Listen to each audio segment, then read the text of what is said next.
Audio check.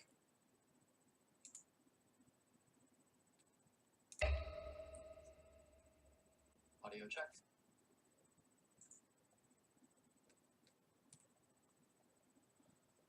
All right, great.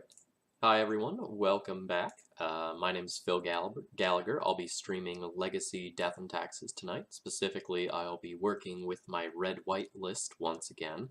I've had pretty good success with it. We're sitting at 64% win rate after 107 matches. So that means we're looking at a record of 69 and 38. So things have been going pretty well with this deck, all things considered. If you're not familiar with the red-white build, the red here is for Magus of the Moon, as well as Pia and Kieran Nalaar, as well as a single Cunning Spark Mage in the sideboard. Otherwise, most of what you see here could be in regular stock mono-white taxes. Note that it does play a 24th land, whereas regular Death and Taxes only plays 23 lands.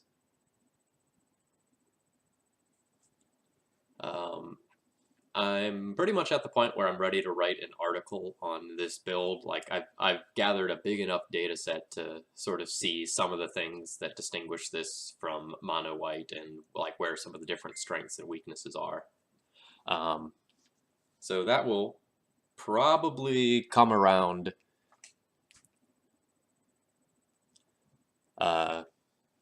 probably late next week or the week after.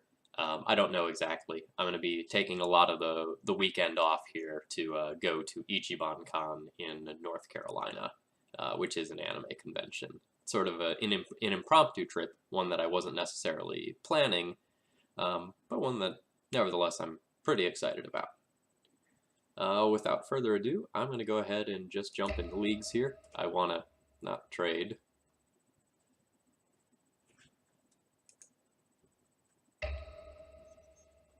I want to make sure that I get some games in tonight so that people have some videos to watch over the next couple of days, because I'm unlikely to get a chance to stream until Monday. It's very likely I'll do a Monday afternoon or Monday evening stream. I'm not working on Monday due to MLK Day. So just to kind of catch you up if you didn't catch the last stream, we went 4-1 last time, starting 1, 2, 3, 4. Starting with a win against Miracles, followed by Grixis Delver, Turbodex, and Checkpile, and a loss to Bug Delver, which is a fine matchup, but you don't always win the good matchups.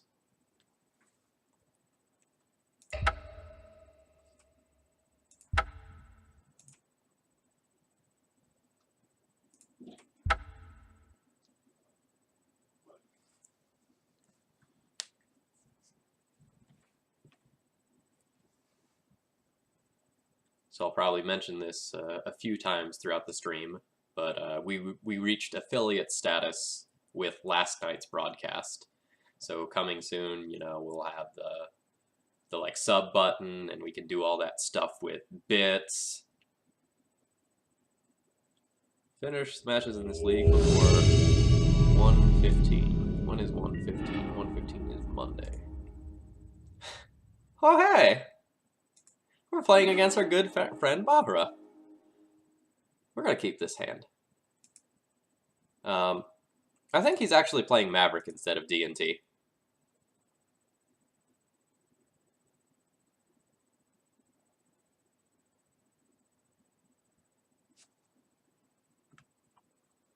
This is with red-white.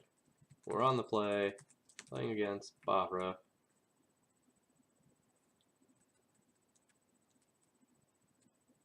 I think he's playing like some sort of Dark Maverick deck, if memory serves. I don't think he's gonna snipe me. He's a man of honor and integrity. I quite like Mark.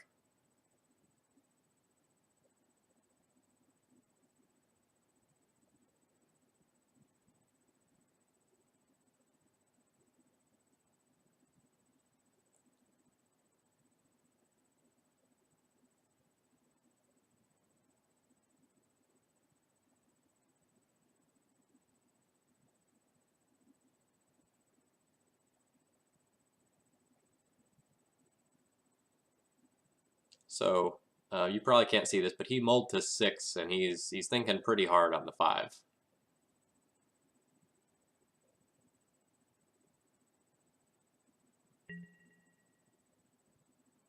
So he keeps and scries to the bottom.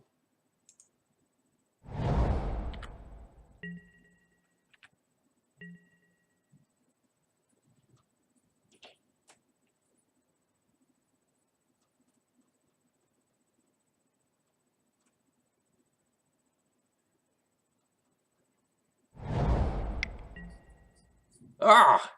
He is on. Alright, we are playing the mirror. Our hand is significantly worse against the mirror.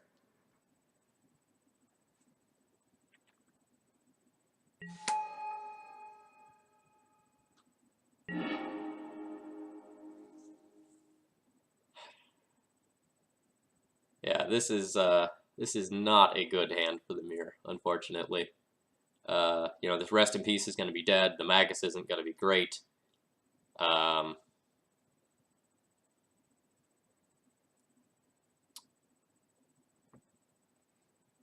going to go ahead and get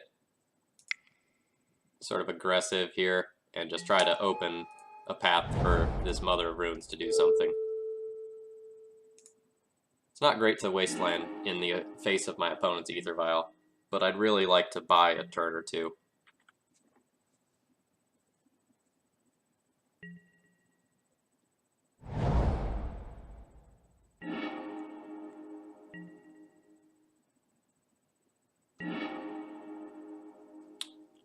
Alright, we're not in good shape.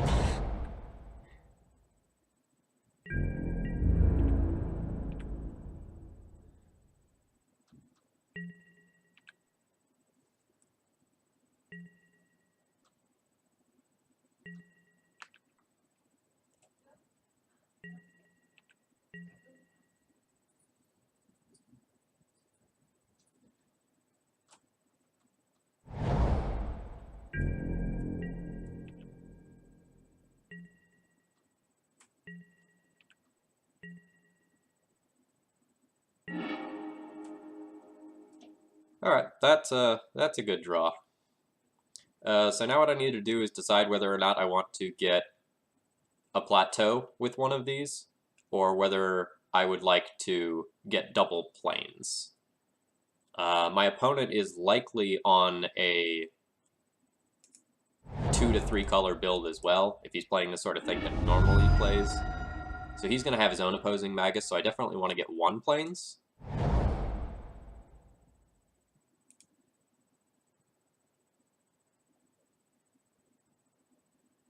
And if my Revoker sticks, I would really like to have red for Magus to follow it up with, because he hasn't shown a basic land yet. But it's probably safer to just get a basic.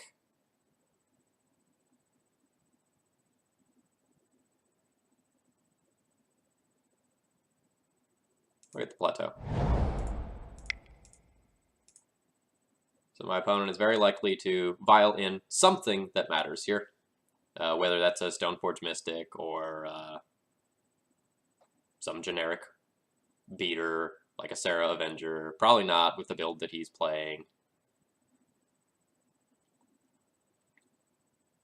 Could be something as simple as a Thalia, because we're in game 1 and that terrible card is still in the deck.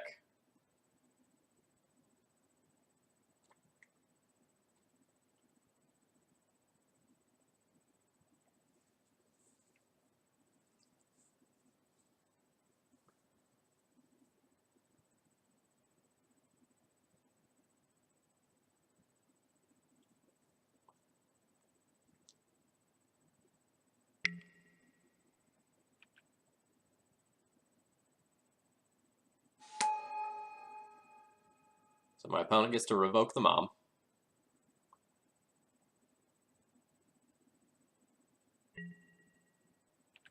I get to revoke their Vial. And then they probably get to Swords of Plowshare as my Revoker.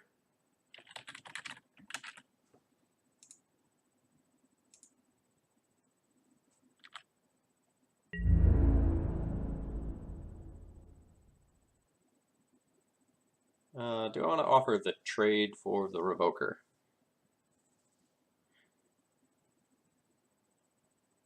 Sure.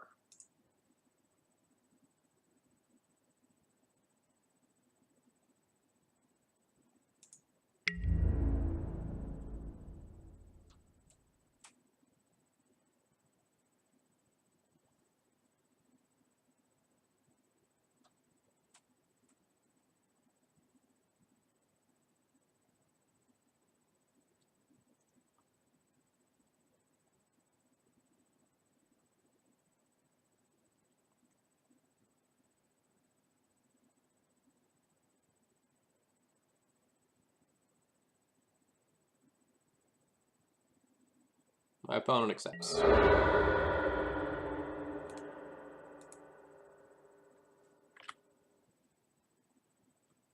My opponent doesn't have swords to plowshares, at least not right now, which is very, very good for me.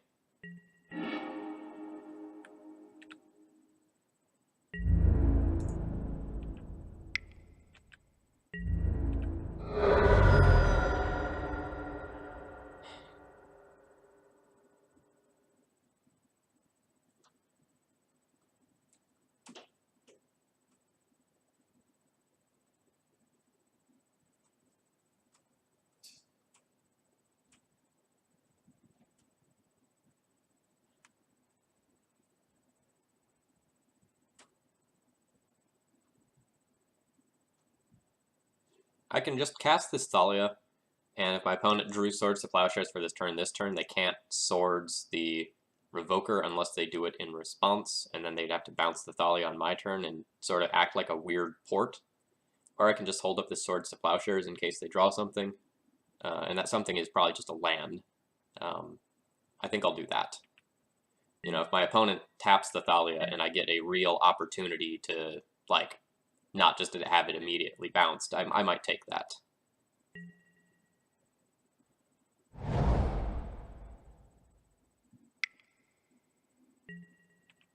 Alright. My opponent goes to town and gets to start off the equipment war. They will very likely get Umezawa's Jitte, because that card is great.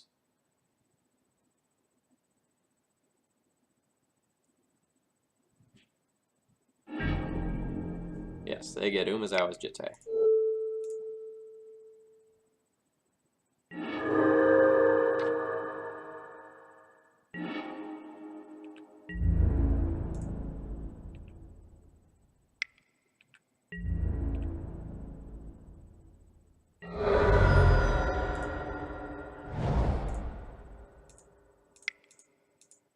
So my opponent doesn't actually have a basic white source here, so oddly enough, it's this awkward spot where Magus of the Moon is actually good against my opponent, who is on the mono-white build.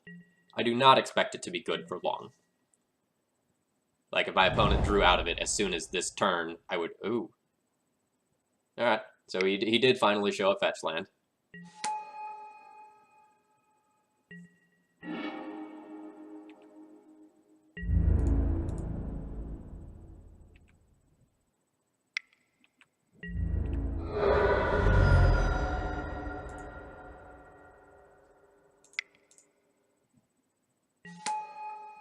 We have our own Stoneforge now to go get our own Jitte.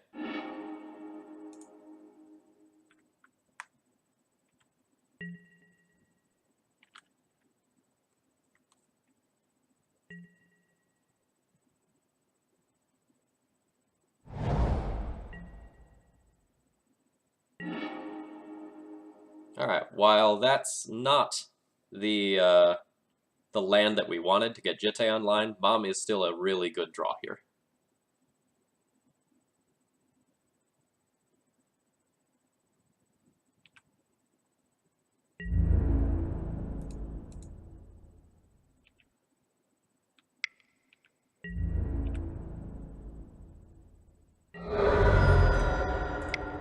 We get to cast our own Jitte. And a Mom as a follow-up.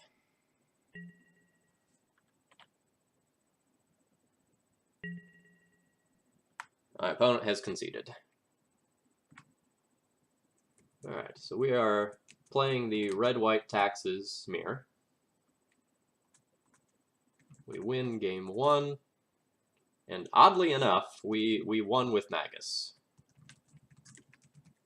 Like, there were other cards that we played that mattered. Like, it's the combination of Magus and Revoker on Vile that just kept my opponent from doing something. Really, anything.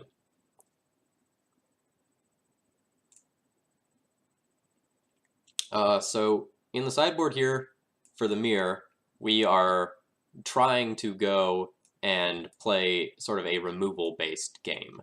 So we are going to board in sort of all of these things that are removal-based and board out our things that are not necessarily ideal in this matchup. For example, Thalia, Guardian of Thraben, is a legendary creature that doesn't necessarily get you value with it being around. Like, yes, both of us are probably going to be boarding very similarly and bringing in a bunch of removal, but Thalia being bounced by Caracas is a real liability. And even though we saw Magus of the Moon being very, very good that game, like, he knows about the Moon Man, and I know about the Moon Man, so that puts us both into a situation where we need to get at least one basic, absolutely, each game. I don't even really think I want to leave a single one in there just for the purpose of, like, trying to get him again, especially not on the draw. There are a couple more cards that, like, could be cut. Like, the Palace Jailer is a little bit questionable.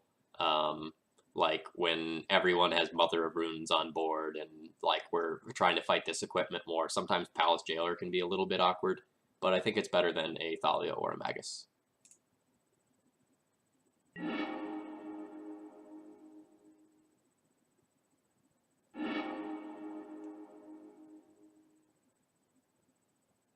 This is a solid hand. Like, assuming we don't Wasteland or get Wastelanded, this has a curve of Swords into Stoneforge, into Crusader, into Jitte Swing.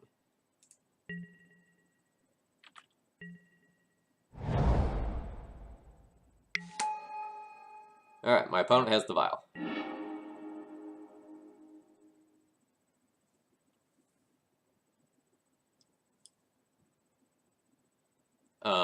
I don't want to aggressively Wasteland my opponent since they played the Vial and I don't have a Revoker. My curve is pretty aggressive, so I'd rather just keep my lands. My lands might be better than his lands.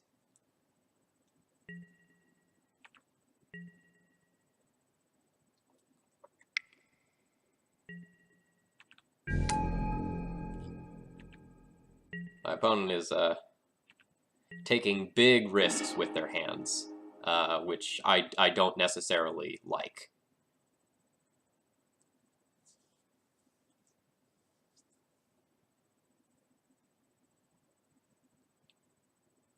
Like, if I have a Revoker here, this game is over. I don't, but I'm not a fan of one-land Aether Vial hands, generally speaking.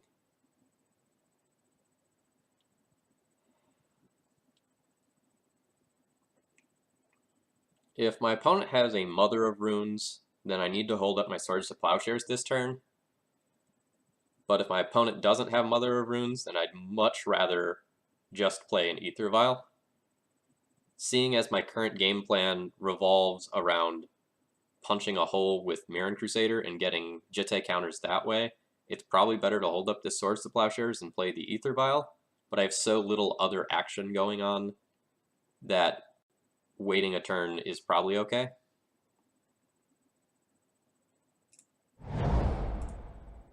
So we're gonna play around my opponent having a Mom at the cost of some tempo.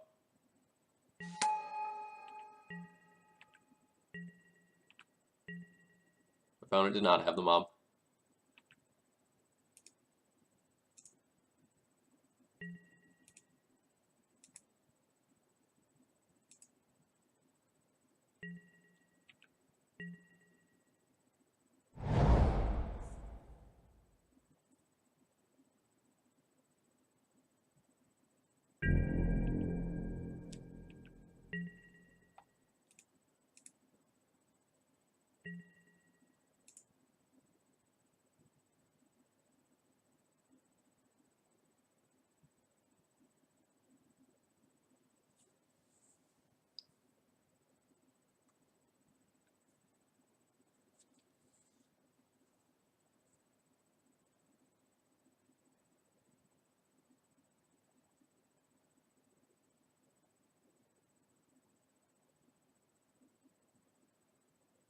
My opponent has priority in my upkeep and is thinking about something, and they have stopped thinking.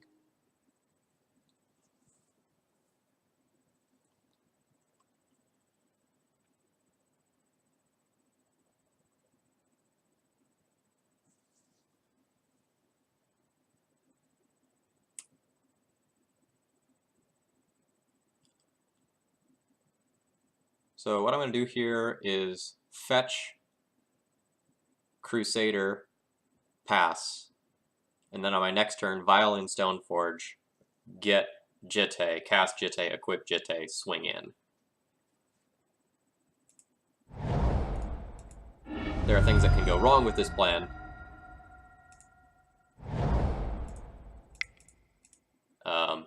But this puts me in the position where I am likely to win the equipment war, which really matters. This plays around my opponent doing something like stone forging for Batterskull. Since the Crusader is pro-black.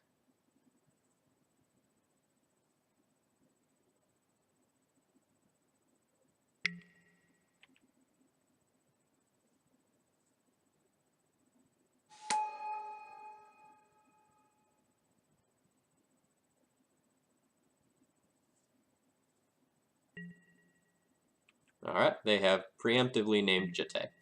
That's fair.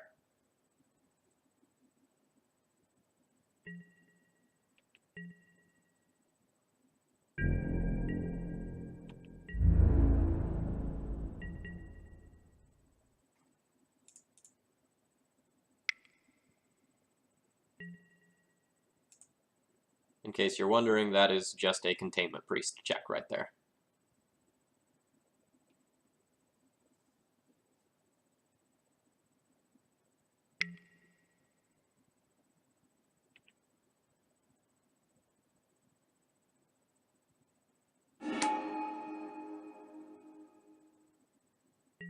Sure, I'm fine with this.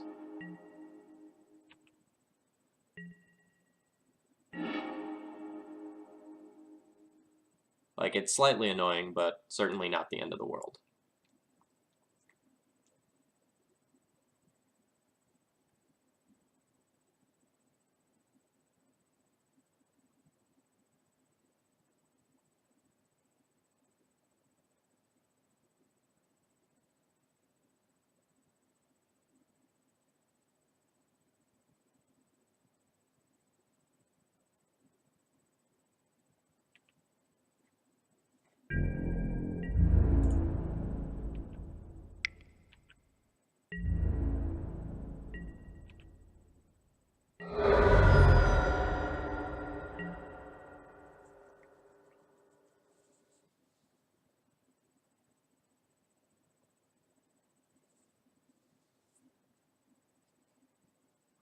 So this turn's sort of awkward, because I would really like to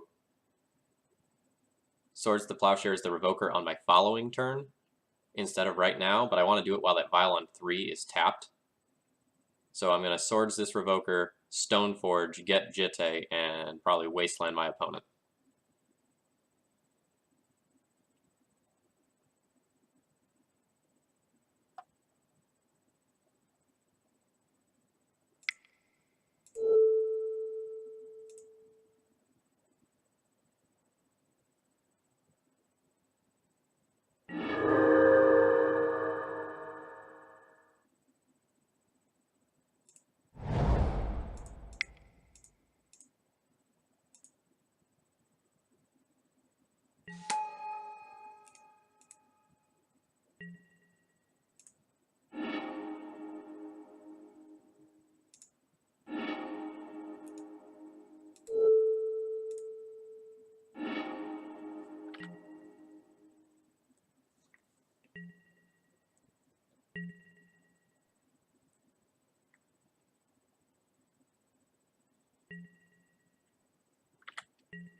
Nope, not Ether Vial. Jitte.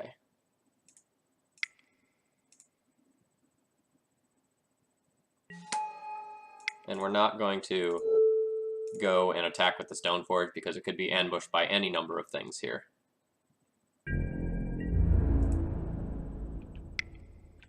I very much expect my equipment or my Crusader to get Flicker Wisp out right now.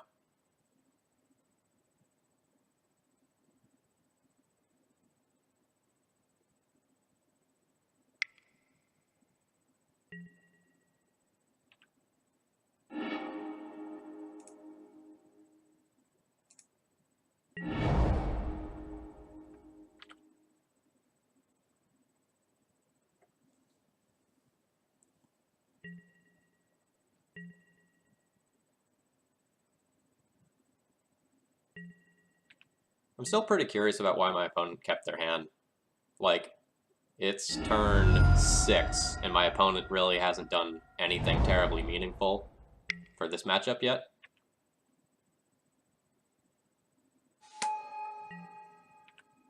Like, this is the first play that has really, really mattered on their side of the battlefield.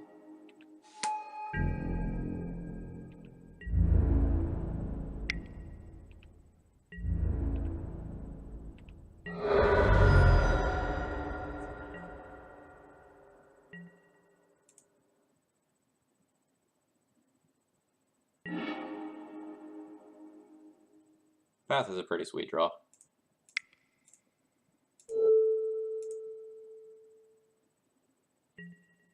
That way my opponent puts in something like a Mirroring Crusader, intending to ambush this Stoneforge Mystic. I get a lot of value.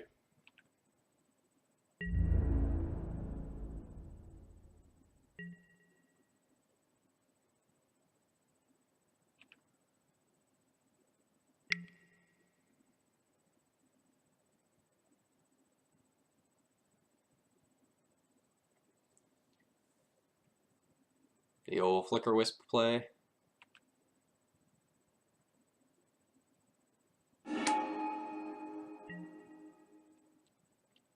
So we're actually going to let this happen. Like, it kind of sucks. But if I don't hold up this removal spell, then my opponent gets Jitte counters first. And that is very, very difficult to beat. Unfortunately, that will mean my opponent gets a Batterskull, which is also very bad.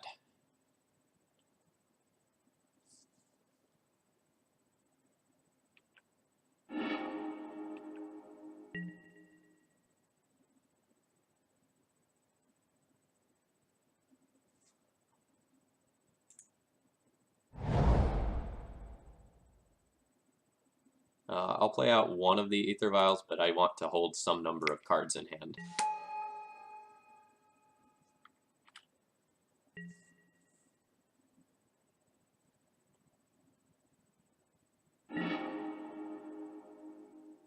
Oh yeah, Mr. Meow, that or Meow, I don't know. It is a good amount of value here. But it is not as much value as my opponent connecting with this Jitte on my empty board.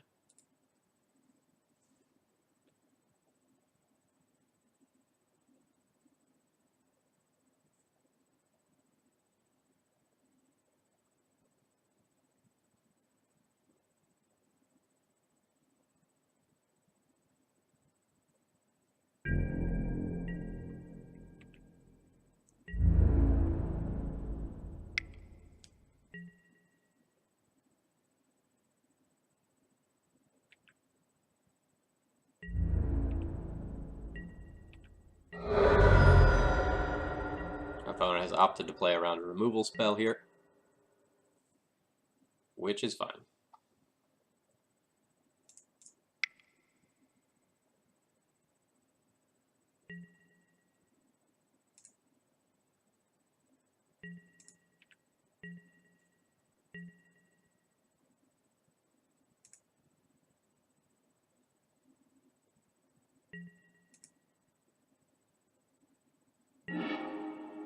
Bomb's a great draw.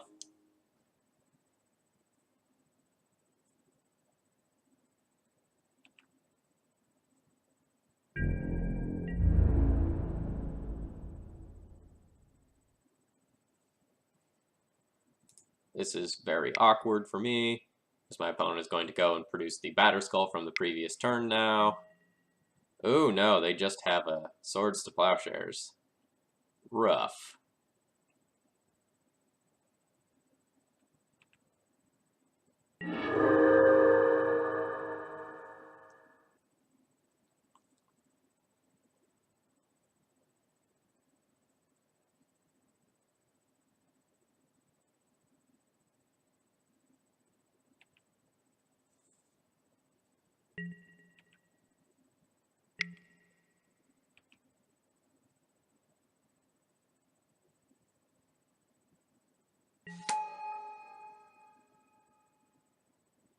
Brainwing Mary is fine.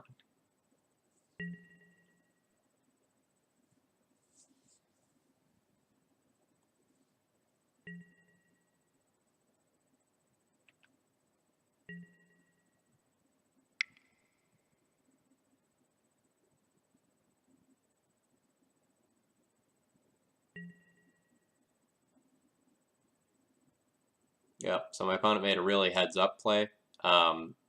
They're representing 8 damage in the air right now.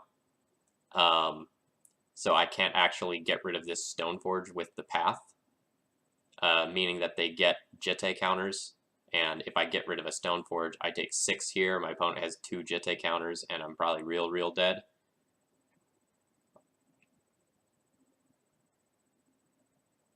That's unfortunate. I'm going to take a minute to think if there's anything that gets me out of this. If I draw a Recruiter, I can Recruiter for Flicker Wisp. But my opponent has Jitte counters to get rid of that. Yeah, I'll concede here.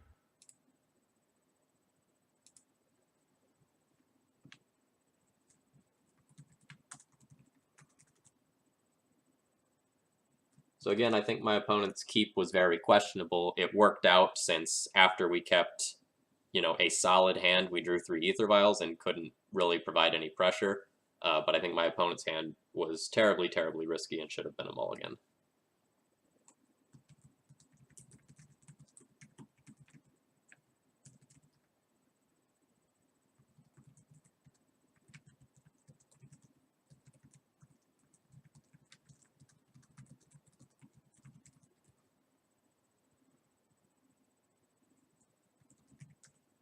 Just updating the spreadsheet with data there. And here we go.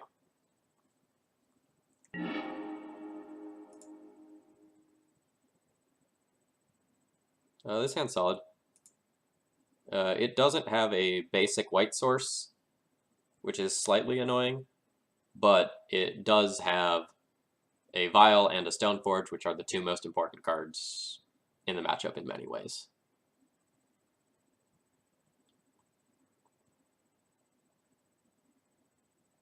My opponent has taken a mulligan and scryed to the top.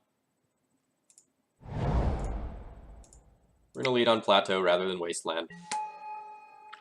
It's pretty bad to Wasteland in the face of a Vial.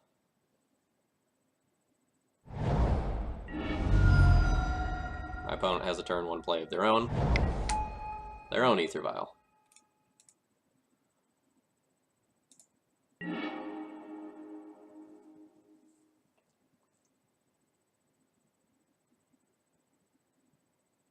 I'm very tempted to just slam Revoker on Ether Vial right here, but I'm going to get a huge tempo advantage if I get to use my own Revoker off Vial first. The only thing he would have the possibility of vialing in is a Mom, whereas I get to vial in a 2-drop that matters, and then I very likely will revoke the Vials and shut us both off of them, especially if my opponent misses a land drop.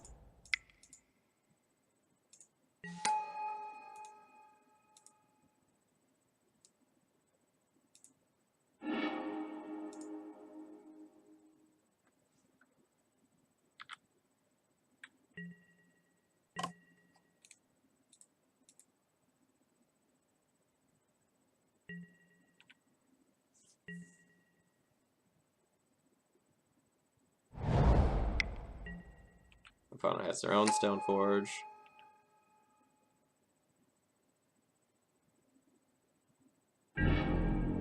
They get their own jitte.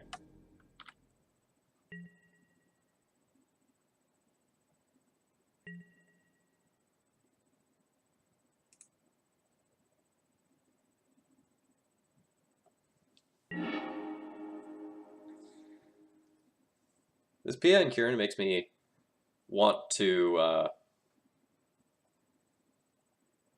revoke the vial less, but it can still be very, very good here, revoking the vial. My opponent is light on resources due to the mulligan, or I should say lighter on resources than normal. So I can revoke the vial, wasteland them, and then put in my jitte and plan on attacking with it. And it's relatively likely that I just stall my opponent on resources by doing so. So I'm going to go ahead and main phase activate this vial.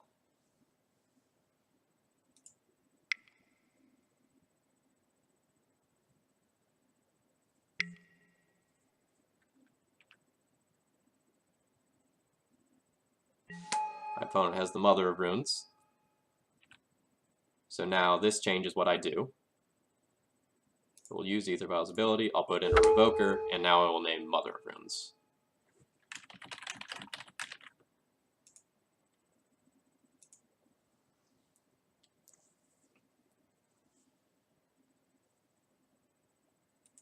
On the off chance that my opponent does not have another land, I will go ahead and get rid of their Caracas, and then I'll plan on vialing in this jitte.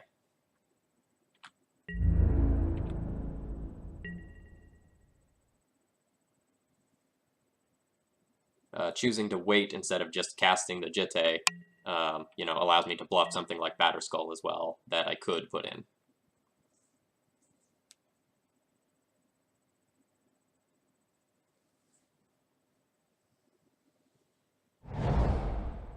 Alright, my opponent does have another land.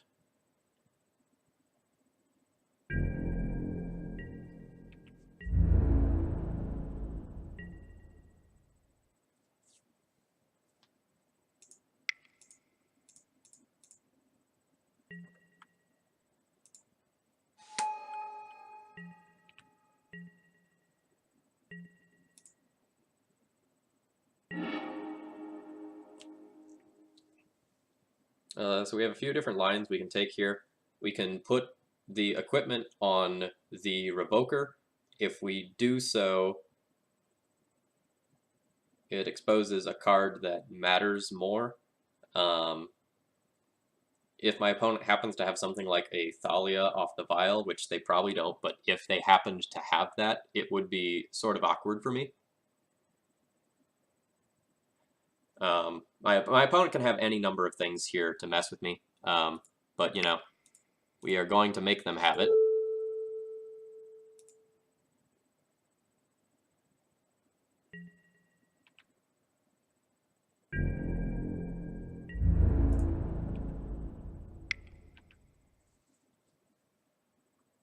Even something like a Batterskull here is pretty annoying.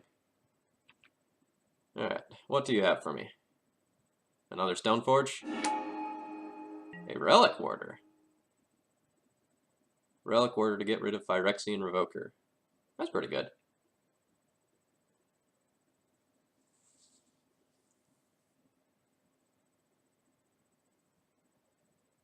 Yep, nothing I can do about that.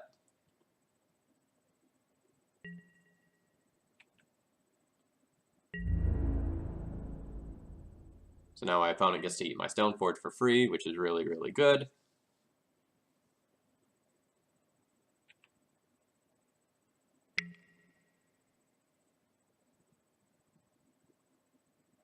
Yep.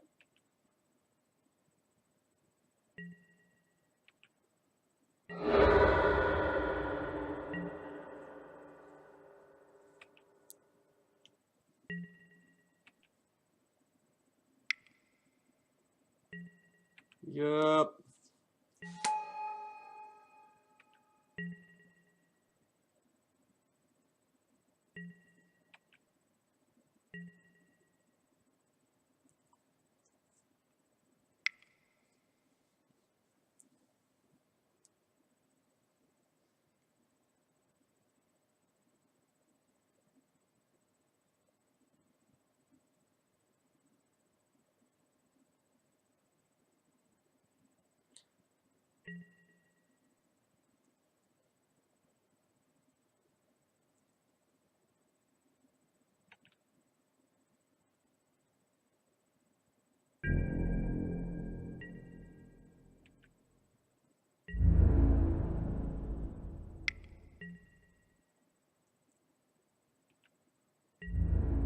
Alright, my opponent gets the first Jitte counters of the game, which is great for them.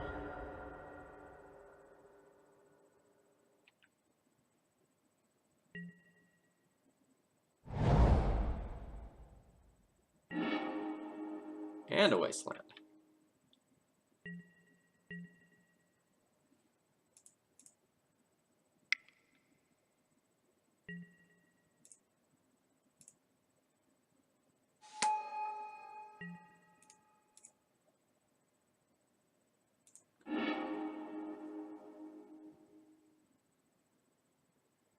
So we're going to get a Revoker here and try to draw a land and revoke the opposing Jitte. Like, we can get a Flicker Wisp to blink it out for a turn, but since my opponent has 2 counters, they can actually just get rid of anything we have right now. We could get a Leonin Relic Warder to sort of do the same thing that they're doing, but that would require drawing a white source rather than any generic land. So I'm going to go for Revoker.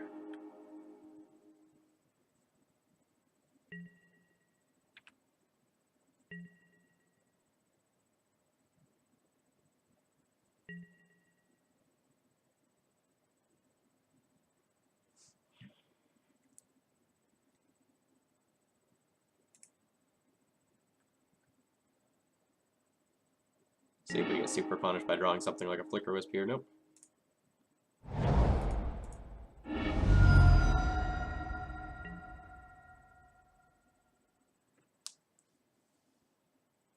I'm actually going to get Plateau here and play around getting Wastelanded off red for these P and K activations.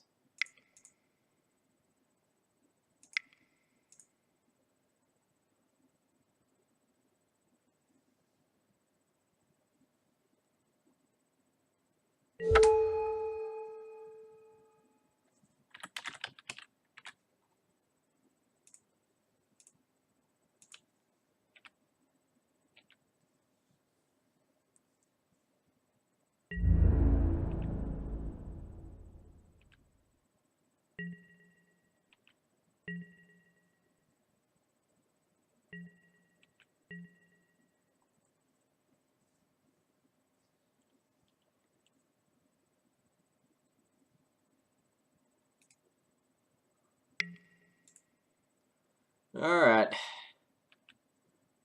My opponent have a Jailer. A Jailer would be super bad for me here. Yeah.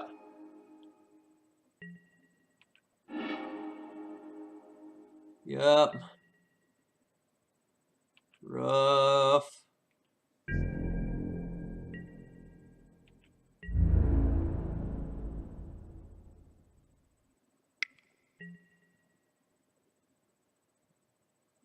So it's sort of awkward that I can't actually use this Pia and Kira to ambush this Leonin Relic Warder in any way, because if I just block with Thopters, then my opponent will pump, and if I block with everything, my opponent can just pro-red, or just pump.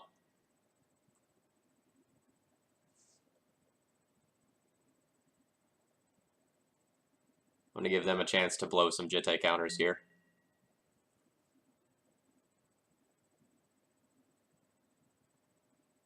But they got rid of one Thopter.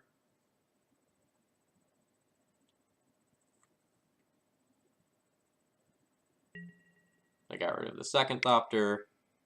Ooh, Source of Plowshares as follow-up? Oh, that is savage.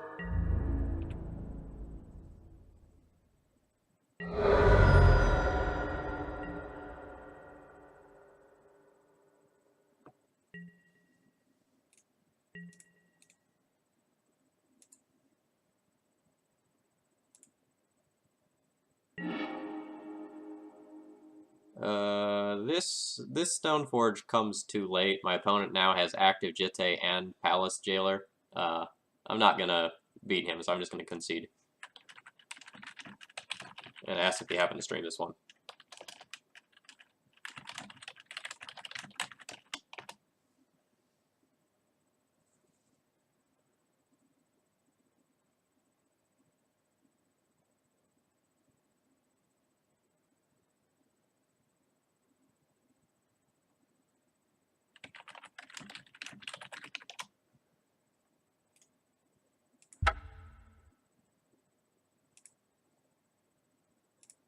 opponent did not stream that one. If my opponent was streaming that one, I would have gone back and watched the other side of the video later to see what was going on their side of the matchup that made my opponent want to keep that that hand in game 2, that they kept the double vial hand.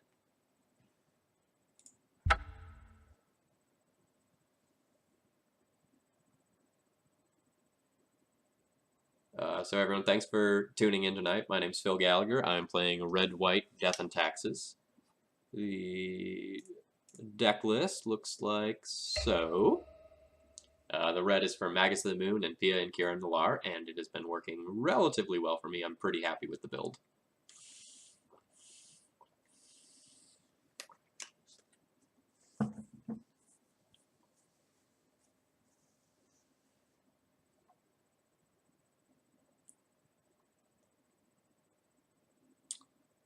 So you might have noticed, like, I have a sub button now and some things having to do with bits.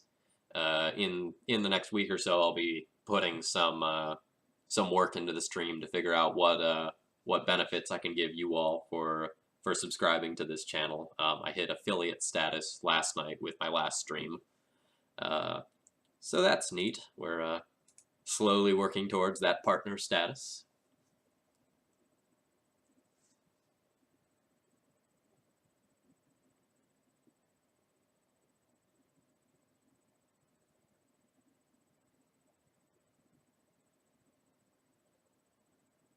We are stuck in the eternal loop that is the Finding League opponent screen. It's very exciting, I know. Oh hey, we got out of the loop.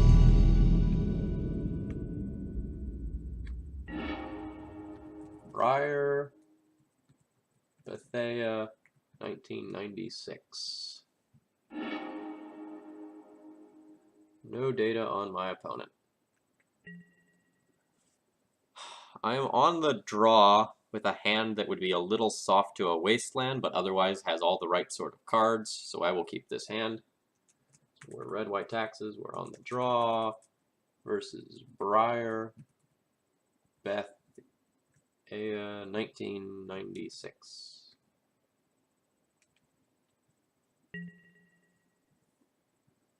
All right. What do you have for me, opponent?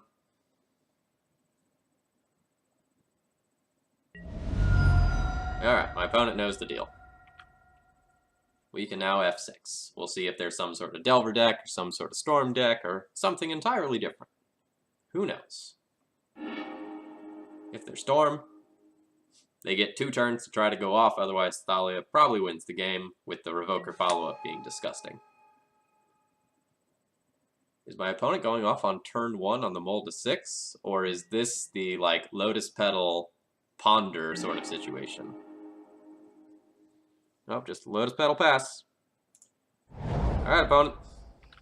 You get 1 turn.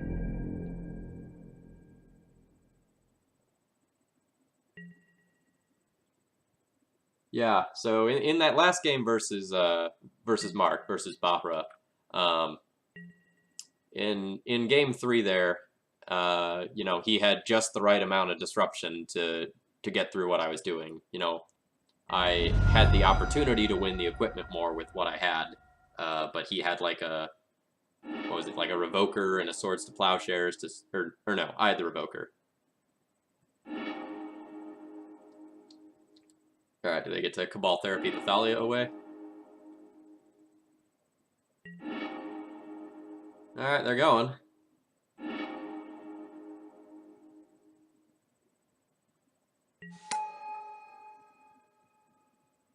Oh, not Storm. It's Oops.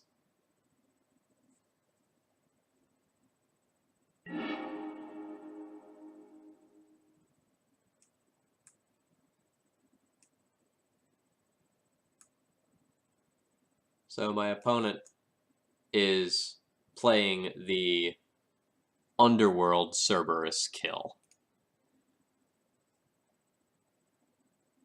So I'll let this play out just so that the chat can see what's going on here.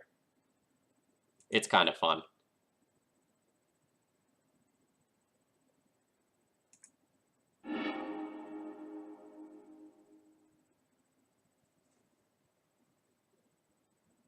Yeah, Negator 77, when he put in that Leonin Relic order to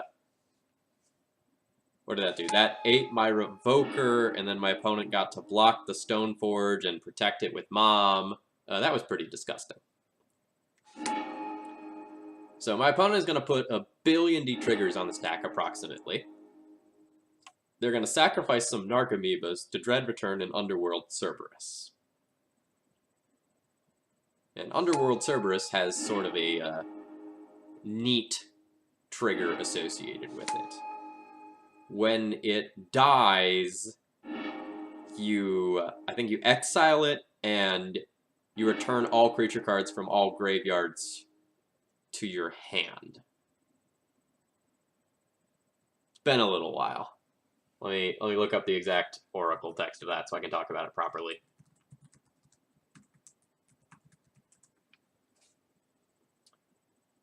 Yeah, when it dies, each player returns all creature cards from his or her graveyard to his or her hand. So they're going to end up returning like a bunch of spirit guides and things, and then do some fun things with it.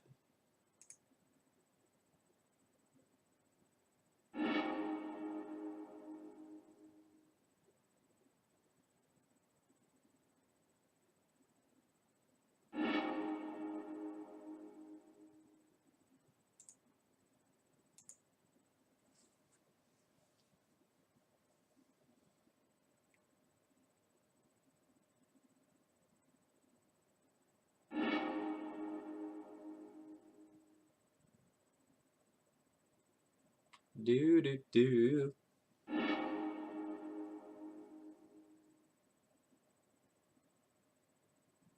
I said I was going to let this play out for the chat, but I'm kind of regretting it now. This is taking longer than I thought it would.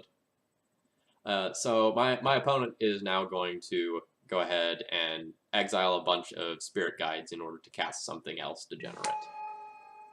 So you start off with a spirit guide so that you can use Wild Cantor to make a blue mana, and then a lot of times you'll go up to 3 mana to cast Laboratory Maniac. My opponent will then do something like, say, a Gataxian Probe or cycle a Street Wraith in order to draw a card and win the game. There we go, and that's exactly what happened. You can't see it necessarily, but my opponent cycled a Street Wraith for the win. Woo! Yeah, that last game was with Barbara, Mark Koenig. Game 1, we won pretty handily. Game 2, he kept kind of a loose Ether Vial hand, but I couldn't punish him. In Game 3, he had the right amount of disruption to get his feet on the ground.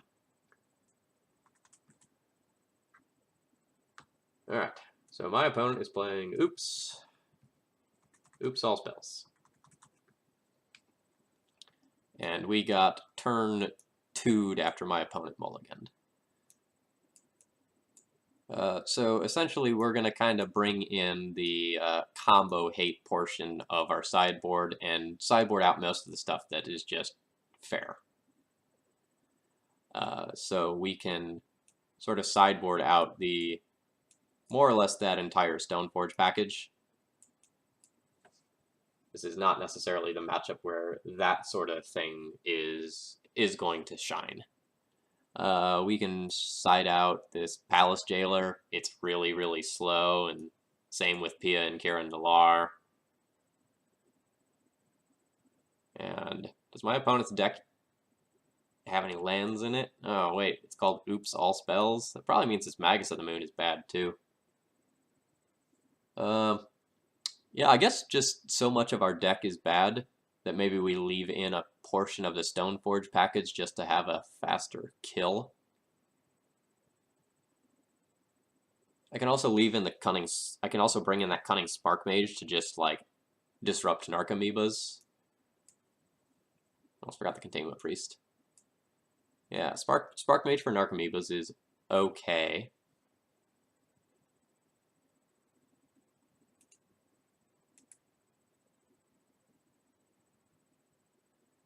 I don't know that that actually matters, though, because if my opponent is going off, then I guess Prelate can get in here to stop Dread Return or Cabal Therapy.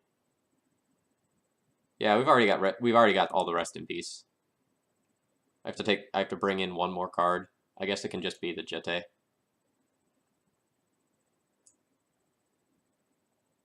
This Cunning Spark Mage is probably not good enough, honestly.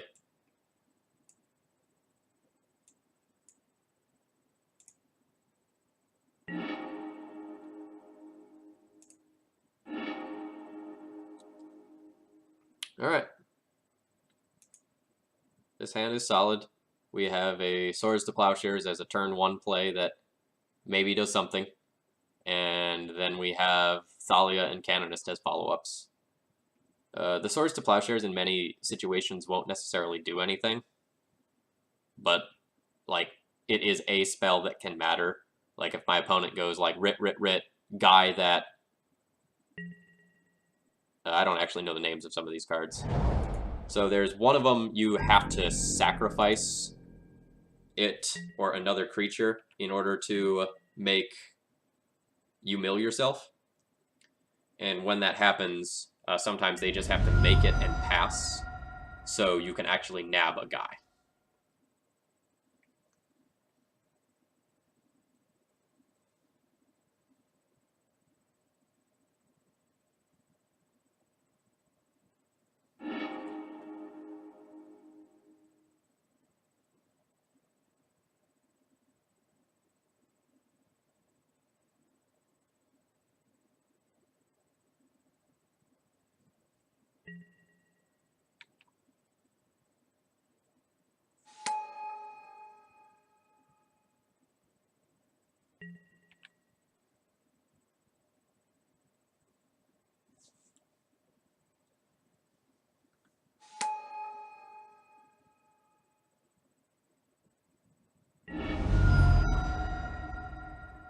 Seems kind of weird to do that before cycling the Street Wraith if you're going to do it anyway. Like, you give yourself more information about what's going on. Alright, happy to have you for a little while. Sorry you couldn't stay any longer. This match might not be the most interesting thing in the world, but hopefully things a little bit later on are more interesting.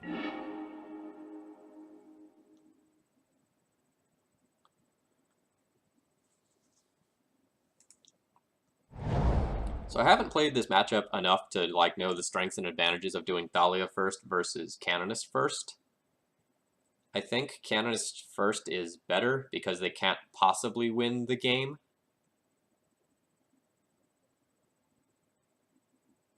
Because if my opponent just has like a bunch of spirit guides, they can like start to go off through a Thalia. I guess they can't go off through either. Like, they can get to 4 mana, cast the Idiot. Thalia would prevent them from flashing anything back, and their entire deck would be in their graveyard. Canonist would prevent them from going and flashing anything back, but they would get a bunch of prized amalgams, but they wouldn't have a library. So I think these things are synonymous. I guess Thalia has marginal upside if they have to do something like play another Chrome Mox. So I will do that. Chad, if you have any thoughts on Thalia versus Canonist here, feel free to let me know. You know, I haven't played this matchup a ton. It does not come up. You know, someone doesn't take this to like an SCG Open or something on a regular basis.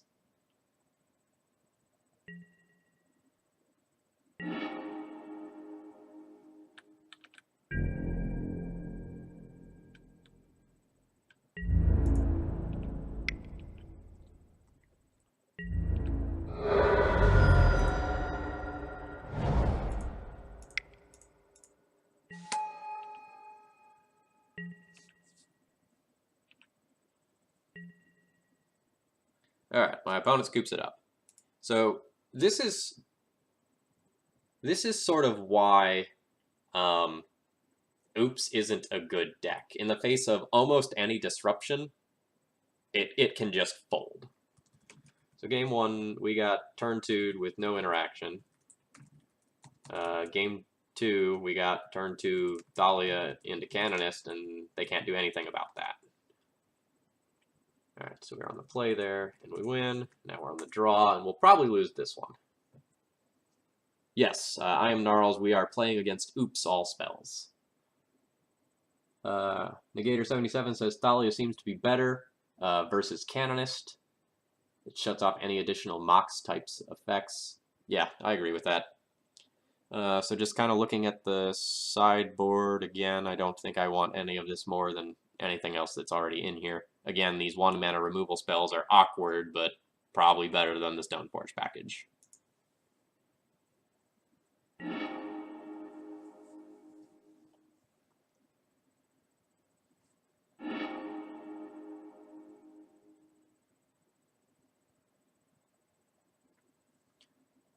So I know that I have like 3 early spells, but they're not the high impact early spells. And if my opponent kept 7, that's kind of scary for me. So I'm going to mulligan and try to find a 2-drop that matters. Like, I really want to have a Thalia or a Canonist or a Rest in Peace in my hand.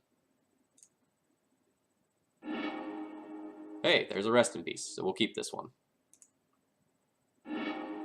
There's a Thalia. That is a great scry. We'll see if we die. If we don't die this turn, we'll probably die next turn. But if we don't, we win.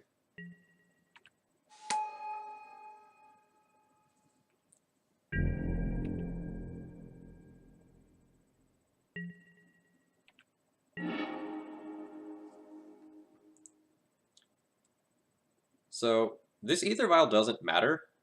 I can hold up a like fake holding up a 1-mana removal spell, but my opponent is playing Oops. They're not here to play it safe, they're here to jam. So doing that won't actually matter. So on the off chance that something goes wrong and we don't die, I'm going to play the Ether Vial. It'll let us shut the door on things pretty quickly. But we should just be dead. Like, all our opponent needs to do is get to 4 mana and play something that matters.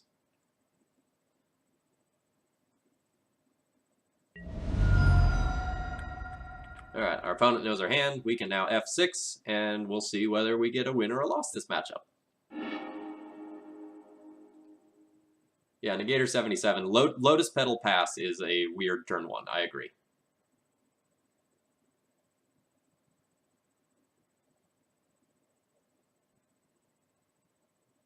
My opponent didn't immediately start casting spells, so that's great. That makes me happy. There's hope.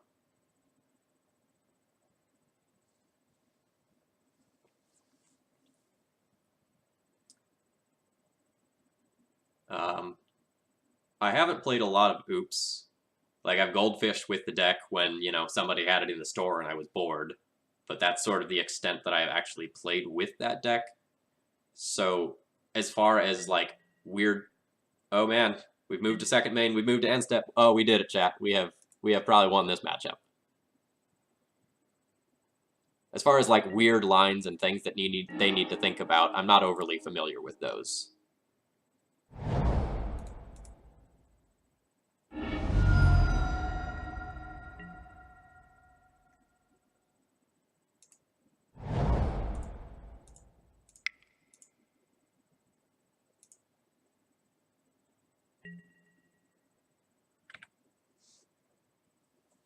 We have now shut off the graveyard-based kill, which probably means things are over once this Thalia hits play.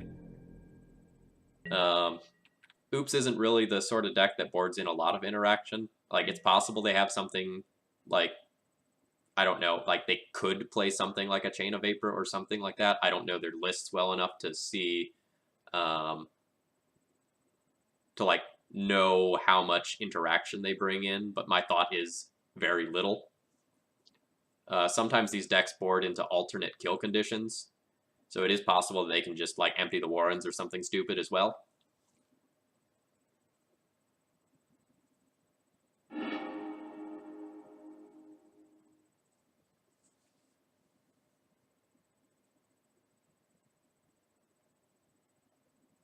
My opponent is doing something.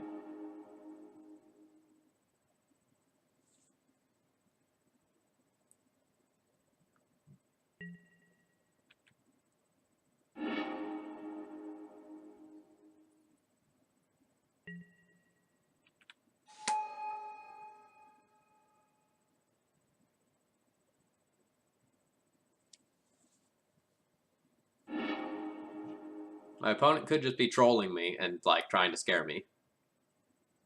Or they could be milling themselves out. Or being on the Manamorphose, living on a prayer sort of situation. We'll see.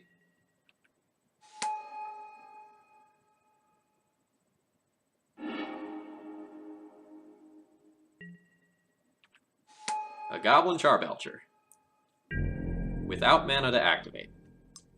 Okay. That's fine.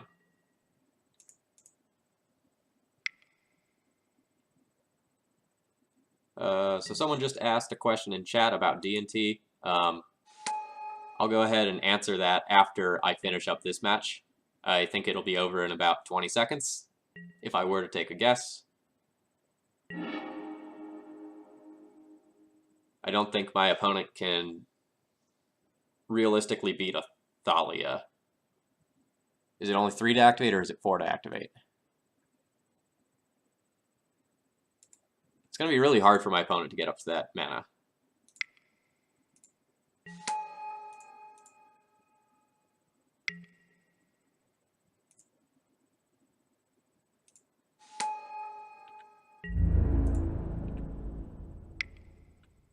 We're going to have Prelate and Flicker Wisp as follow-up plays as well. Prelate on 2 should do it. But what about Prelate on 0 to stop Lotus Petal? Is that better, or is that worse?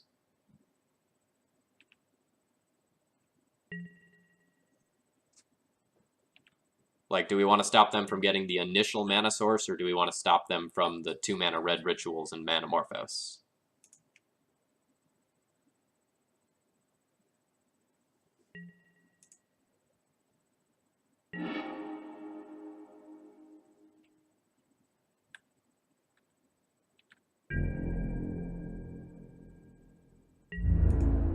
Yeah, they're on Infinite Spirit Guides. And that is probably their out, is triple Spirit Guide.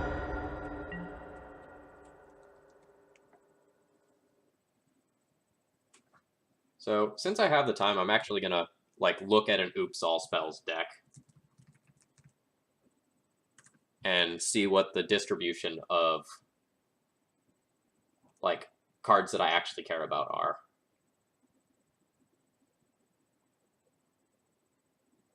I do kind of think it's 0. Like, if the deck is playing LED, then LED on its own can activate Charbelcher. So putting it on 0 stops my opponent from ever casting an LED or... Yeah, that stops my opponent from casting LED or Lotus Petal. I think Prelate on 0 is actually better. I think that's better than 2. I'm going to have this Flicker Wisp as backup as well, so if my opponent starts playing some rituals, I can Flicker Wisp out the Charbelcher and get a Time Walk.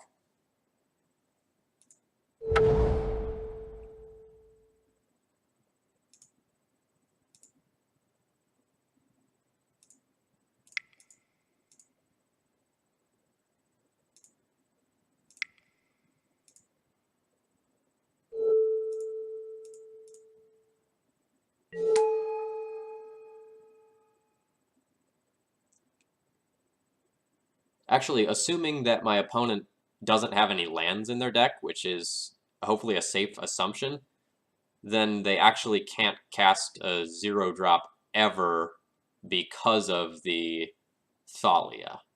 Or no, they still can with a Spirit Guide. Yeah, we'll put it on 0.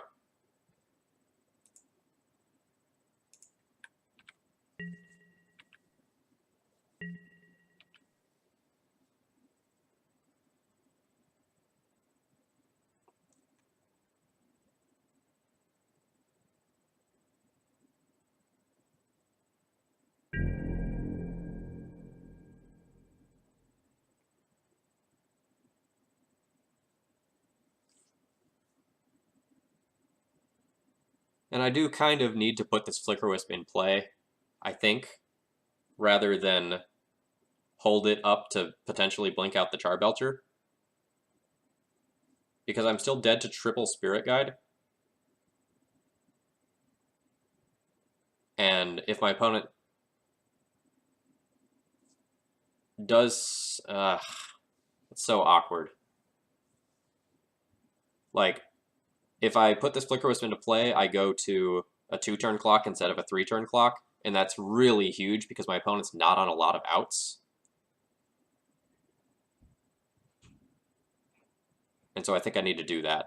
But I do lose on some potential disruptive elements, but it's sort of the magical Christmas land scenario where this Flicker Wisp gets to blink out the Charbelcher and I don't die.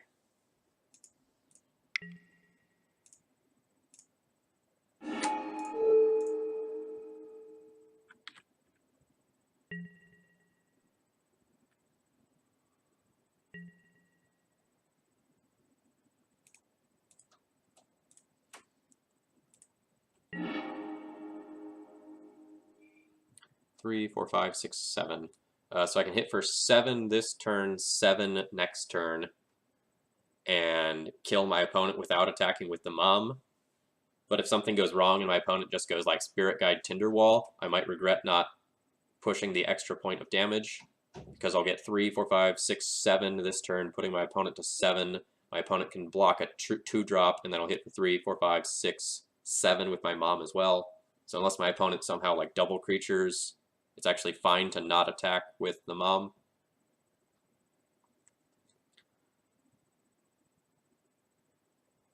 But I don't think my opponent is going to have anything that actually impacts my board. So I'll attack with all my creatures.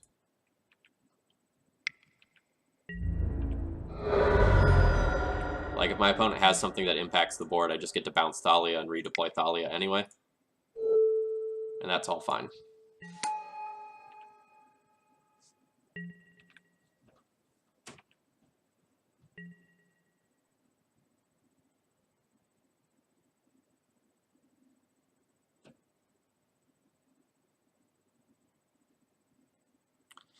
Okay, chat, we somehow won against Oops All Spells. We lucked out a little bit. Opponent says GG.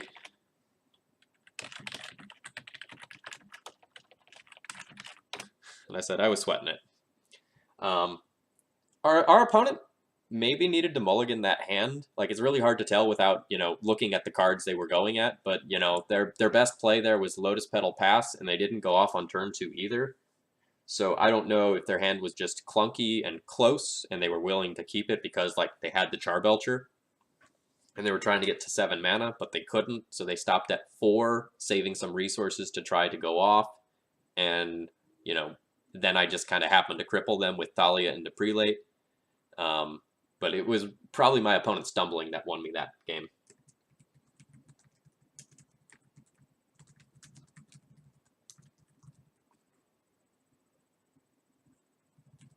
All right.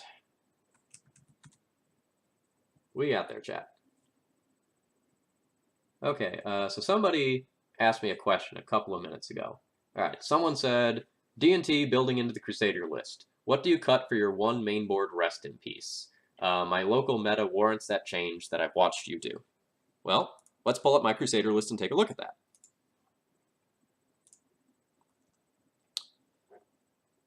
If I were going to go and cut 1 card from this in order to play a rest in peace in a mono white deck, I think it'd be 1 Crusader.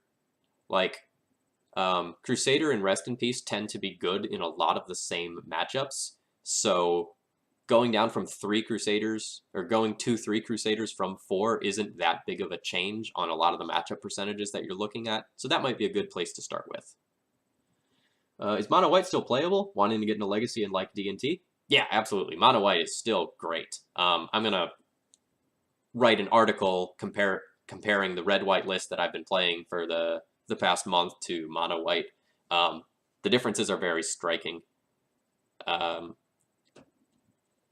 The mono white deck tends to be better against a lot of the top of the metagame, but the random cards in the red splash help you a lot against the weird decks of the format. Like, against just any random greedy deck, Magus of the Moon can just shut it down. Against a lot of control decks, especially like the non-traditional ones, just P&K and Vile can shut those games down immediately. Alright, so you're also thinking about cutting a Revoker for that? For a Rest in Peace? That's reasonable. Revoker's a really good card. He used to be, you know, a 3 to 4 of always because of the presence of Sensei's Divining Top in the format. And it's still very, very good. But against a lot of, like, the Delver-style decks, you know, it can snag a Deathrite Shaman in game 1, but then you end up boarding it out. And it's sort of an awkward card against things like Check Pile, where they have so much removal that you can't rely on it to keep a Planeswalker in check. So Revoker's a little bit awkward right now. I could see trimming one. But Revoker 3 probably has more utility than Crusader 4. Alright, we are currently 1-1 in this league. We lost to Death and Taxes, and we beat Oops All Spells. So we're living in a strange world tonight. Thank you all for joining me. If you don't know me, I'm Phil Gallagher of Thraben University, and I'm playing Red-White Death and Taxes.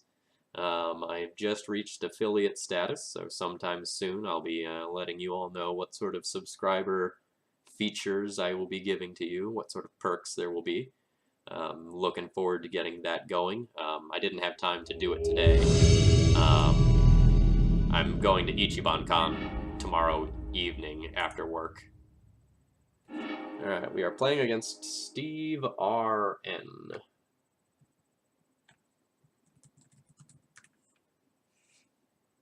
My opponent was last seen on Eldrazi a while ago. It was at the beginning of December, so that doesn't necessarily mean my opponent is still playing Eldrazi. This isn't the best hand against Eldrazi. Like, Thalia isn't great, Flickerwisp isn't great, but it has a Wasteland, so that means I'm going to keep this hand. And if my opponent is not on Eldrazi, then I still have a reasonable hand against a bunch of the format. We will lead on Flooded Strand and pass, and we'll do the whole, hey, I'm playing Miracles thing, and see what our opponent does.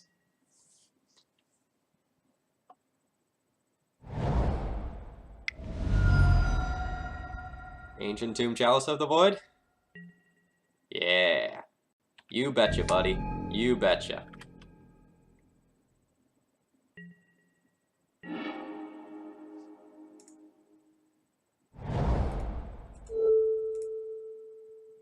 We probably now confuse our opponent as to what we are on. They might think we're a Delver deck.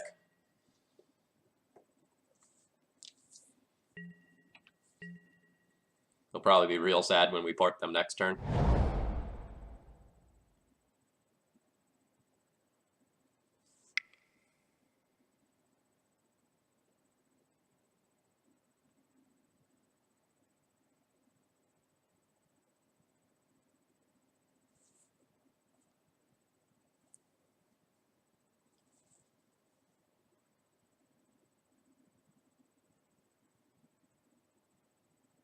My opponent is having some issues paying for their cards.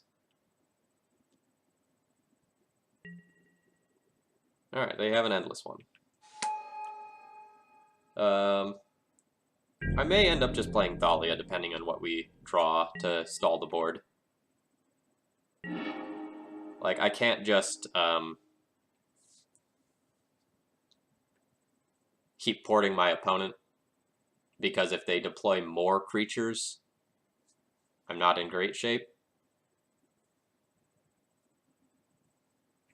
One way or another, I'm going to fetch a basic Plains this turn.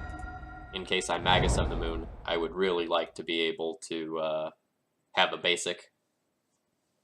And for similar reasons, next turn I will also Windswept Heath and fetch a basic Plains.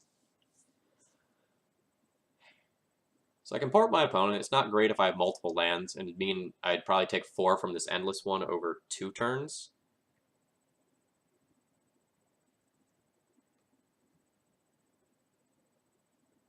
Am I fine with that? My opponent thought not serious. They get to take this Flickerwisp, but the Flickerwisp isn't amazing right now. It gets to blink Chalice, and then I can play this Mom, which is just a chump blocker. I wasted my opponent off 1 land already, so I'm going to play the Thalia and favor stabilizing my life total over keeping them off mana.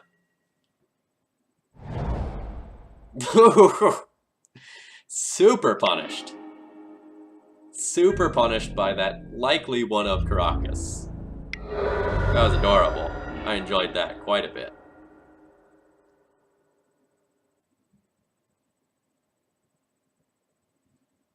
Well, his whole hand is sort of awkward now.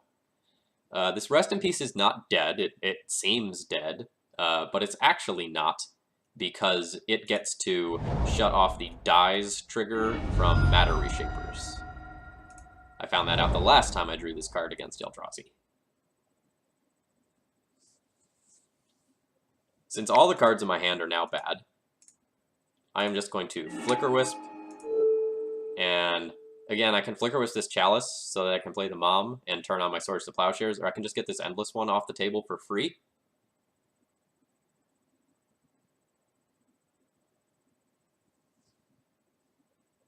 Which I think I favor.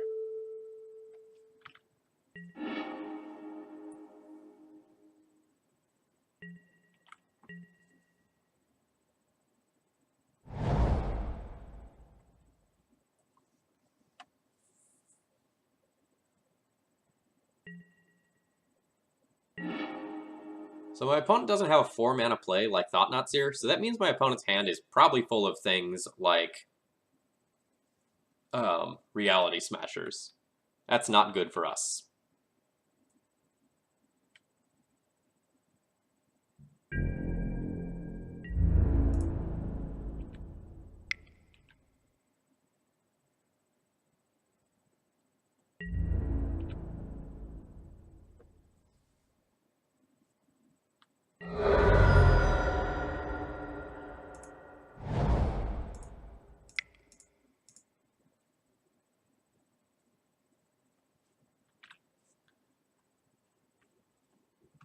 In the Rest in Peace log, this one gets logged as being not good.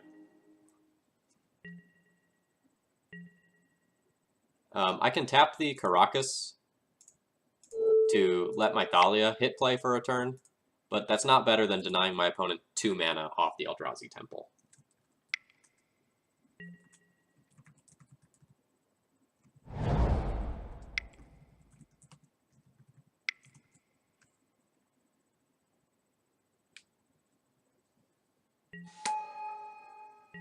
Chalice on 2 as well. Opponent getting aggressive.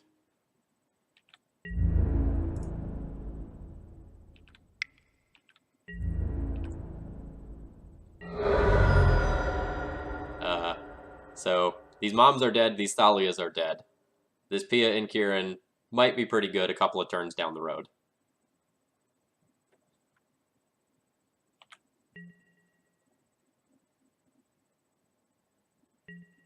Now for one of the plays in Legacy that gives me the warm fuzzies on the inside. Fort on City of Traders. I love it.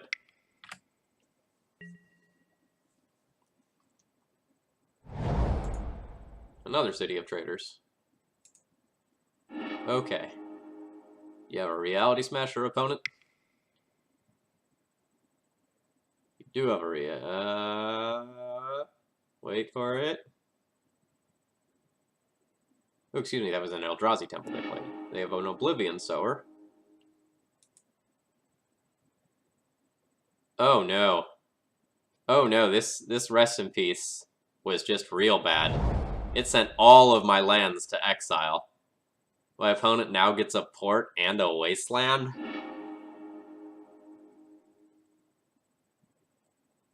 Well, I have to add a new category to my Rest in Peace spreadsheet. I now need a negative value. Wow. -1. Oblivion Sower anti-tech.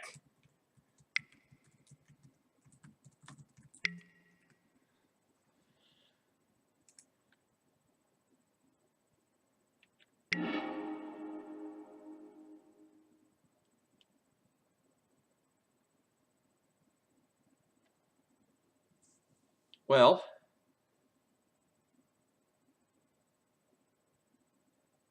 good news is we're not dead yet. The bad news is we're not in good shape.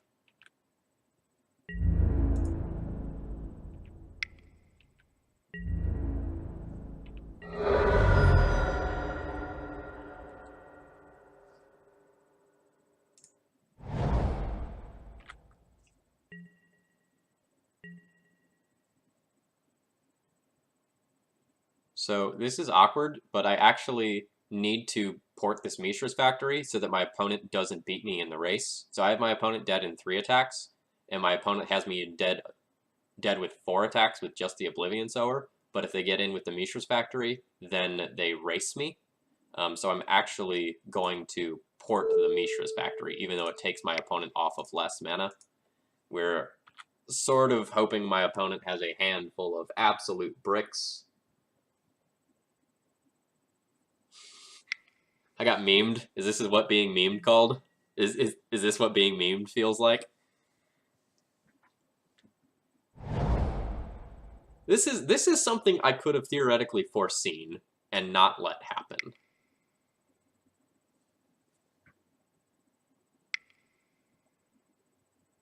So the effect of that's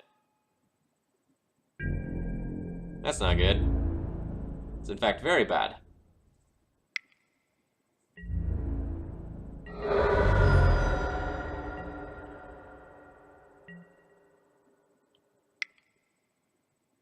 I'm losing to my own cards. Let the record show.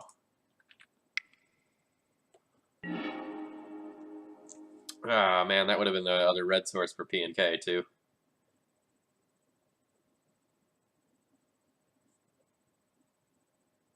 So if I hold back this Flicker Wisp, I can chump block the Oblivion Sower, take 5 from the Reality Smasher, port the Mishra's Factory, not die, but still be very, very dead, relatively speaking.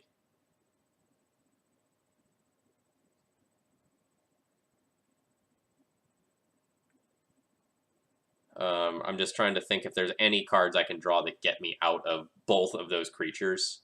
And I think the answer is no. Like, if I draw Palace Jailer, I can get rid of the Reality Smasher, chump block the Oblivion Sower, and maybe not be dead. So I guess I'll play on for another turn.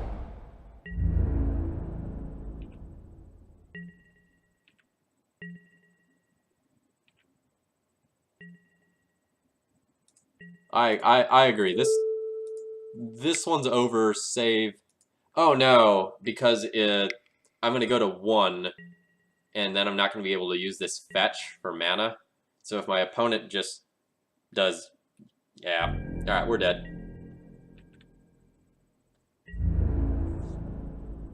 Maybe my opponent won't port me for some stupid reason. Maybe they'll click through that phase.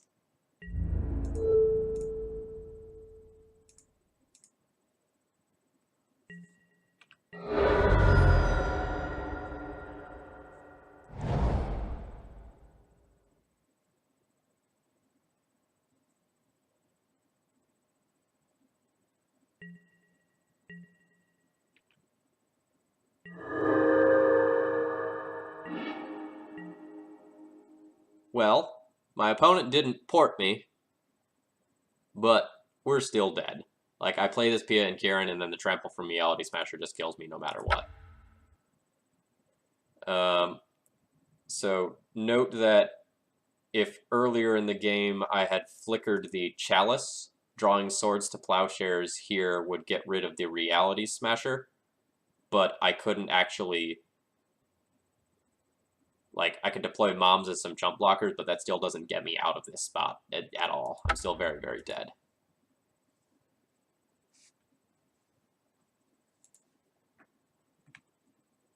Alright. So we're playing against regular Eldrazi. We're in the play or the draw for that one. We were on the play, and we lost to Steve R.N.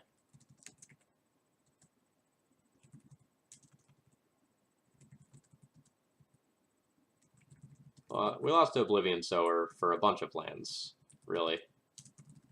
The Reality Smasher was just the icing on the cake there. All right, so we bring in removal, and we bring in something that is maybe removal. We bring in something that can trade with Reality Smasher. We'll board out this scumbag Rest in Peace. It's not particularly good here. And we can go ahead and get rid of our Thalias. They're not great in this matchup. Oh, sorry, let's get rid of the moms first. Those are even worse than the Thalias. So we can bring this P and K in.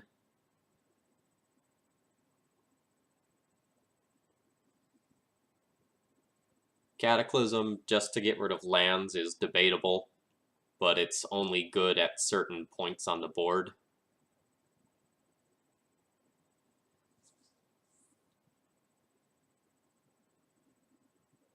Like, I'm hoping not to Cataclysm the lands away necessarily, but to Magus of the Moon and shut them off.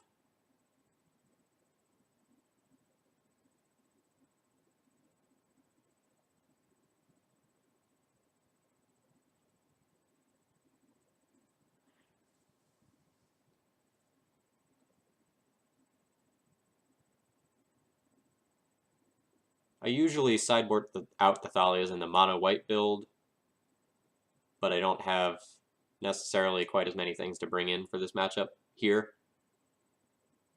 So I guess I keep some Thalias in. They still have First Strike, which is really good with equipment.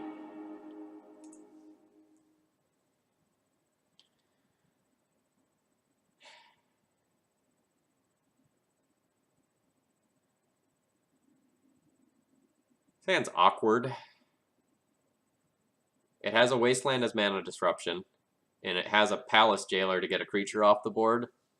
But Thalia isn't necessarily the best turn to play, and I don't necessarily want to Wasteland my opponent since, like, I'm mana hungry. But I'm going to keep this one. And I'll just lead on Caracas.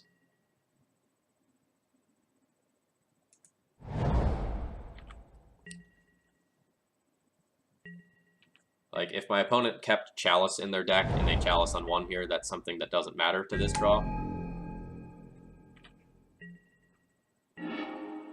Ooh. Ooh-wee. So now I'm given a choice. I can Wasteland them to take them off of the possibility of Thought-Knot Seer on the next turn, or I can give them one turn to Thought-Knot me and then 100% jam this Magus. The Magus would likely win the game on the spot, even though I can't necessarily cast most of my hand.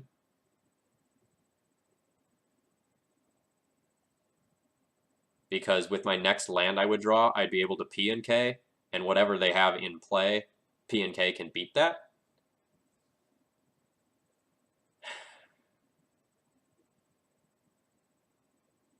But if my opponent goes, you know, Soul Land of any nature, and then takes this Magus, my board is much, much worse.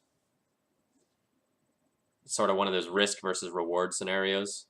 If I just draw another, like any other land, then I can Magus on the same sort of curve.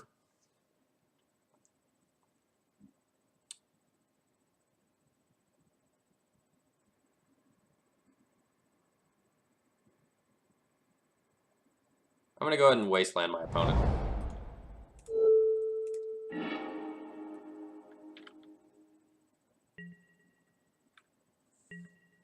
It also gives me time to like draw a 1-drop removal spell that might matter.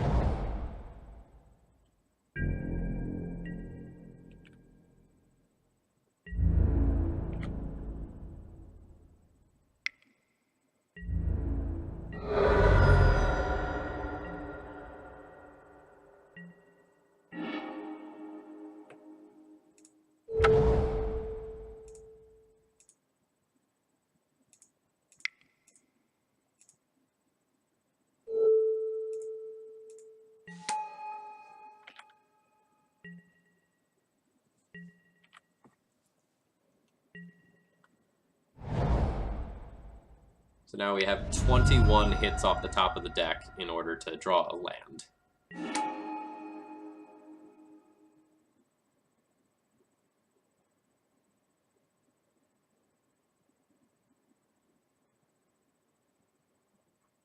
All right, my opponent did a main phase Warping Whale, which is interesting. I don't think that's something they should do.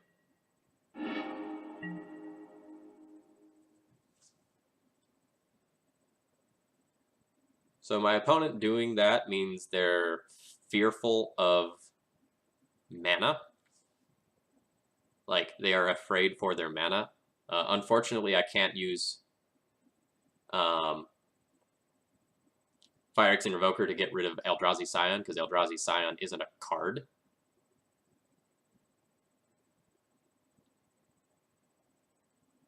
So I'm actually just considering Swords to Plowshares on this Eldrazi Scion to stop my opponent from playing a Reality Smasher. But I'll think about that a little bit. Yeah, so there's only one time I shave. I shave for anime conventions. That's it. Because I cosplay, and you know most of the anime characters are younger males most of the time that I would be cosplaying as. So I have to shave for those costumes. I'm gonna go ahead and pass the turn, and if my opponent puts in a Reality Smasher, I will trade this second Thalia from my hand in order to get rid of it and take a little bit of extra damage. And I'm okay with losing the card.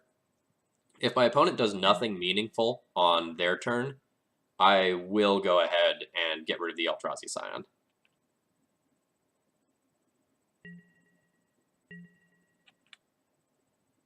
Like, I don't think my opponent has another, I was about to say, you know, land in hand based on what happened there. Alright, there's that Reality Smasher.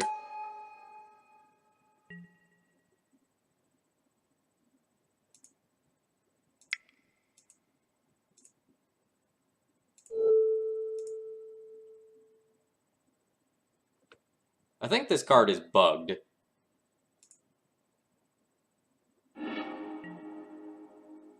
Nope, nope.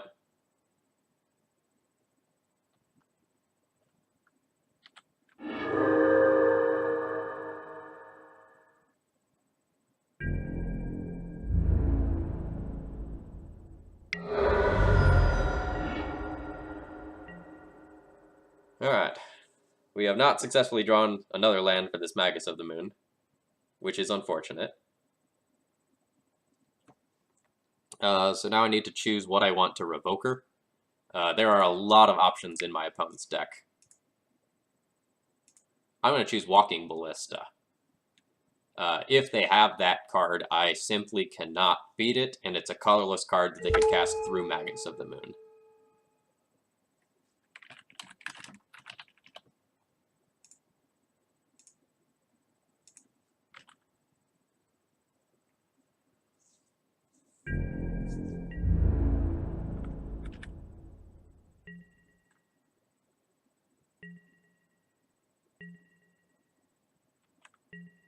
Yeah, and Endbringer is another very reasonable name.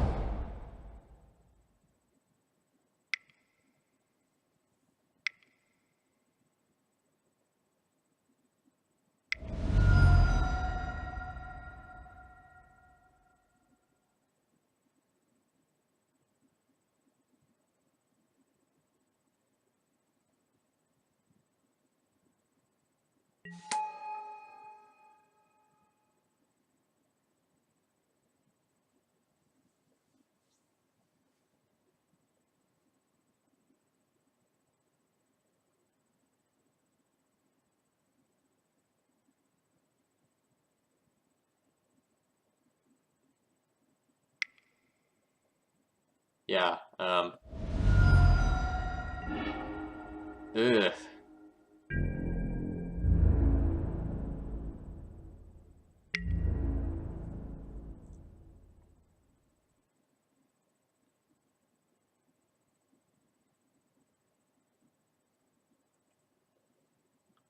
This 5/5 Endless one is probably just going to beat me. I'm not going to trade the Revoker for the Eldrazi Scion here. The Revoker can gain me more effective life doing other things later. This Jitte is just a touch late. I can play this Jitte, chump block Endless one, go to 3, play Thalia. Nope. Um,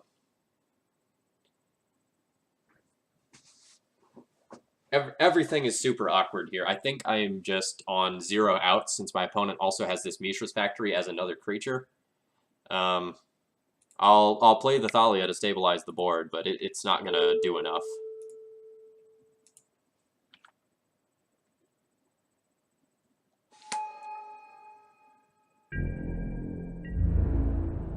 Like, we're not dead yet, but we effectively are. Like, any spell from my opponent to grow this Eldrazi Mimic, and the game is over.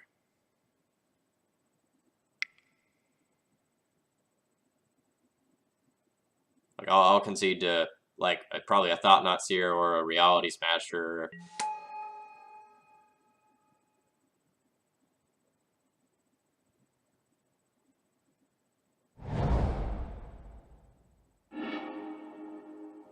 My opponent has more. In a Reality Smasher me 2. Oblivion Sower me, and Bringer me. Okay. Yeah, that's enough. We can tap out here. So that match was very much in our power. Excuse me, I should say that game was very much in our power if we drew that land for Magus of the Moon. My opponent didn't have the Thought-Knot Seer that I played around by wastelanding them, so if I would have just curved, like, Thalia into Magus of the Moon, I would have won that game. But since I had, I think, 20 or 21 lands remaining in the deck, I was pretty certain that I would hit one. Like, I was more certain that I would hit a land than I was certain that my opponent would have, like, Soul Land to let them cast the Thought-Knot and take the Magus. So the line that I took didn't work out, but I don't regret taking it.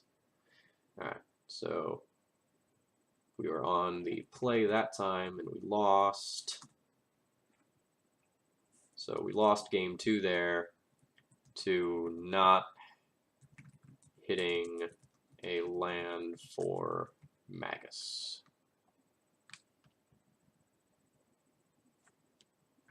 Yeah, and Endbringer is an amazing card against us.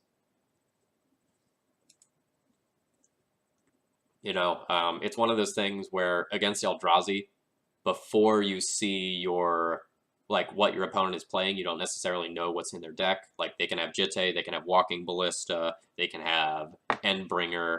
Like, there's a lot of things that you could potentially revoke. What was Bahra playing? He was playing Taxus this time. Probably a card or two off from the list that I'm playing.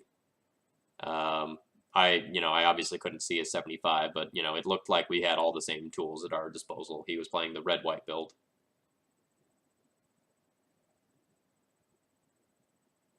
I don't really think of them as aliens. I think of them as squids, like tentacle monsters.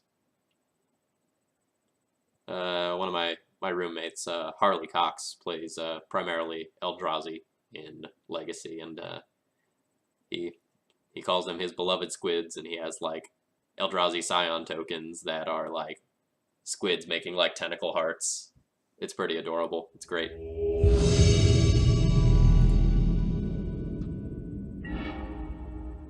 Alright, I've played against this player before. Cyrus CG. Last seen on Ad Nauseam, and regularly seen on Storm.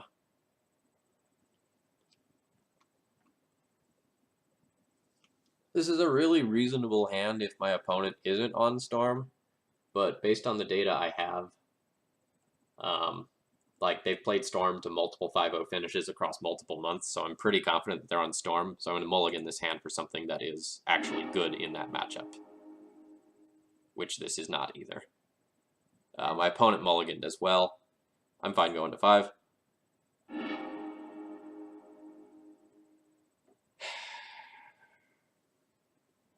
This is still basically an unplayable hand against Storm.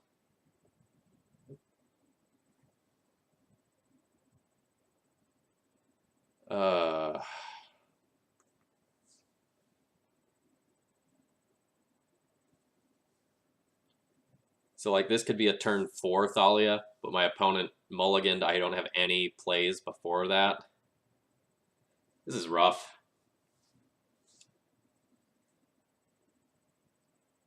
So if I go to 4, all I am looking for is essentially land Thalia, or even land Thalia to completely irrelevant cards and try to scry for a Thalia.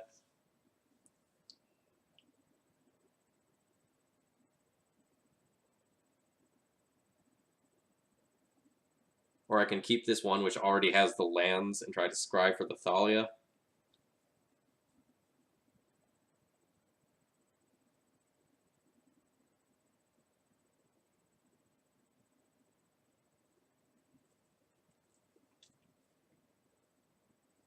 On the off chance that my opponent isn't playing Storm, keeping this hand is fine.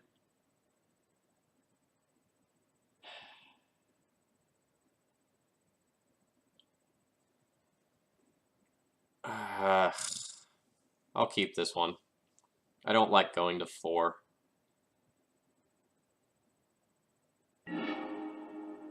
Rest in Peace is an acceptable turn 2 play against this deck. That can go on top.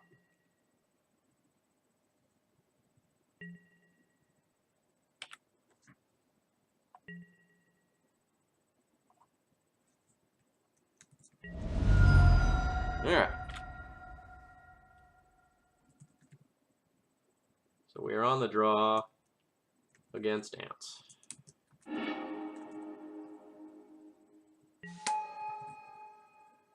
Are we just getting turn 1 anyway and all of my decisions? Oh, buddy. I love turn 1 Lotus Petal into Ponder for me. My opponent even shuffled off the Ponder. Preordain, 1 on bottom, 1 on top.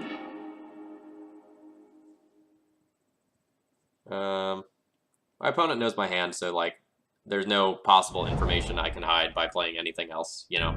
We just see if they can go off on 5 cards here. If they don't go off on 5 cards, I get them. Because I'll get to curve Rest in Peace into Magus, and that should prove unbeatable on my opponent's mulligan. Alright, so we are playing against Cyrus CG.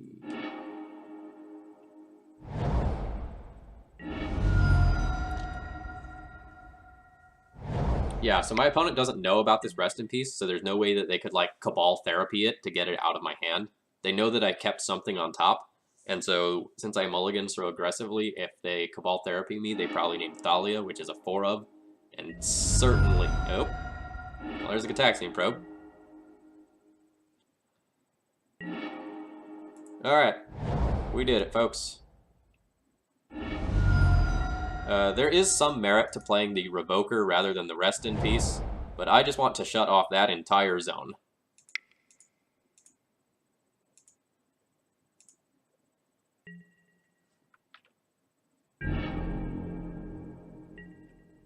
Like, Revoker on LED here would be a fine line.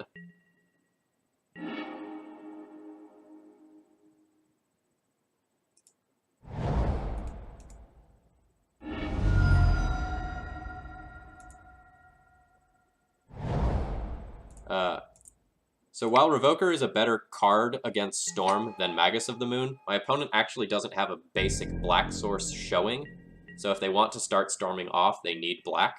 This does give them red for Past in Flames, but hey, there's a Rest in Peace in play, folks.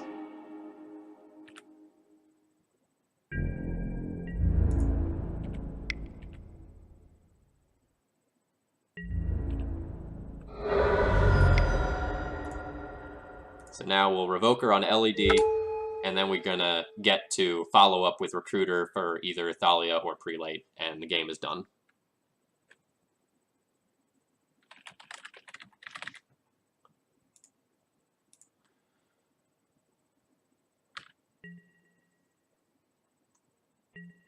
Yeah, plan A is basically always Past in Flames. So, like, we call the deck Ant Ad Nauseam Tendrils, but, oh, geez, and we rip Thalia? That's disgusting.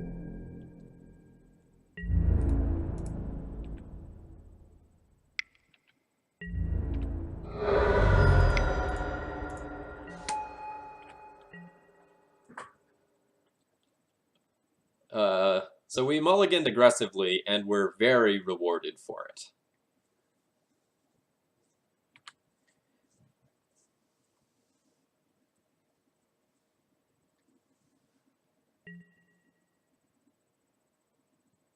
I drew like a god this game. No argument, no argument. If I could have pretty much picked my draw steps for this game, it would have been very close to what I actually drew. All right, so game one, we mull to 5, but draw like a god. Magus shuts off black from my opponent.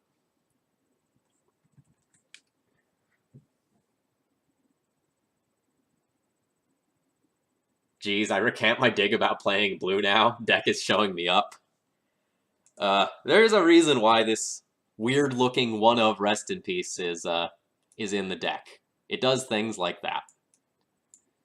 So we start by boarding in these anti-combo cards, and then there are a couple other things that we can consider that are far worse, but might be better than other things that are in our deck.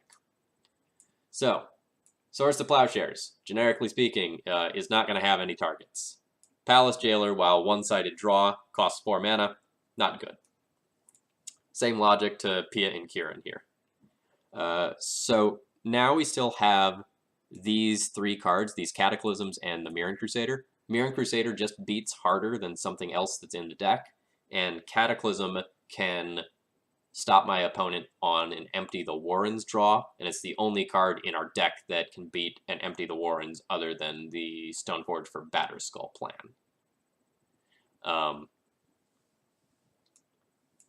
So I've got some choices here on what I want to do. Flicker Wisp isn't necessarily good in this matchup. Like, I want to leave 1 in the deck to Recruiter for, on the off chance that, like, I just need to blink something for some strange reason, but it's not necessarily good.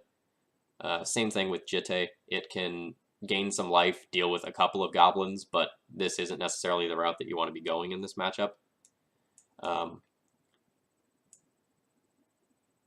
These Cataclysms are probably aren't good enough, but it's something I've been trying out. It's probably ambitious. Like, if my opponent turn 2 goes off with goblins, then the Cataclysm can stop it, but if they turn 1 go off, the Cataclysm can't stop it. So that's actually just probably not worth it in the grand scheme of things.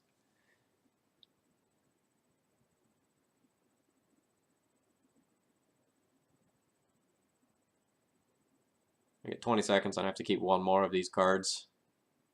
I guess it's a Flicker Wisp.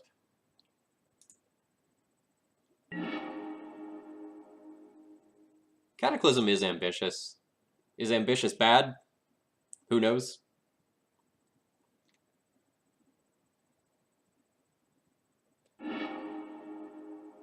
I should sit down and do the math of, like, what hands, like, what amount of goblins Cataclysm can beat on the play versus draw. That's something that I should know if I'm gonna, like, consider boarding in Cataclysm versus this matchup. Like, Bryant Cook has the, like, Batterskull versus Empty the Warrens math for, like, you know, if you're on the play versus draw, how many goblins do you need to make to beat turn 2 Stoneforge? I guess I should think about that for Cataclysm.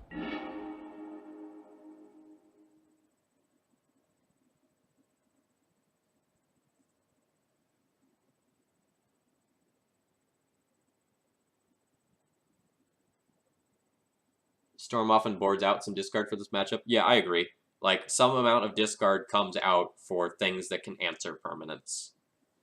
I'm going to lead on Wasteland here. If my opponent only has 1 land and they wanted to, like, end of turn Brainstorm and use that land to go off, then this provides some amount of disruption. My opponent has also seen the Wasteland as well, so they're likely to just play around it anyway.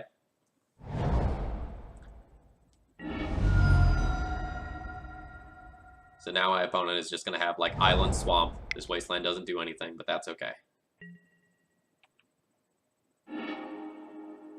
Alright, my opponent got another Cabal Ritual.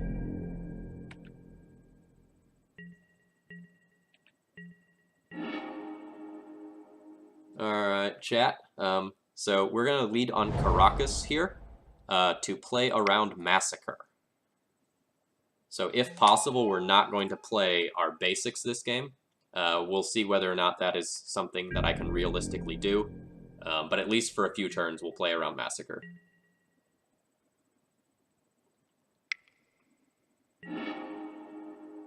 I will not sacrifice a land.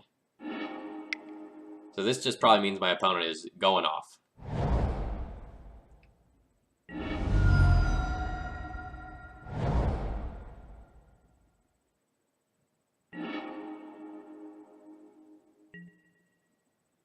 That's a lot of mana.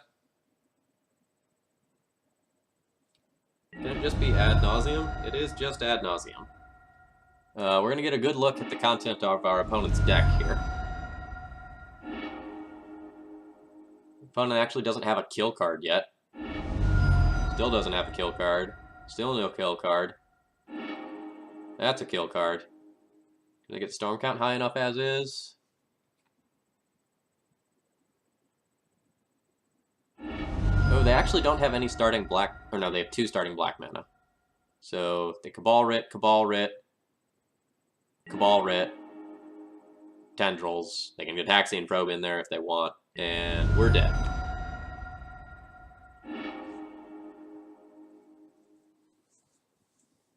If we got to prelate, we'd have to consider whether we wanted to prelate on 2 or prelate on 4.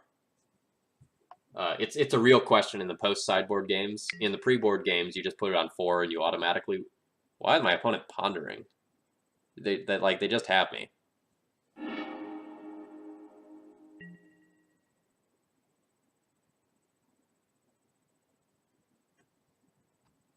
Alright, and we will concede so that our opponent does not have to click all of those.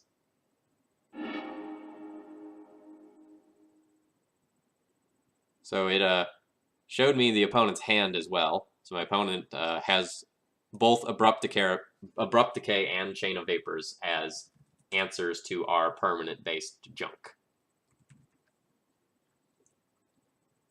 Alright, so game 2, opponent goes off turn 3 with Chain of Vapor for Canonist. That's fine.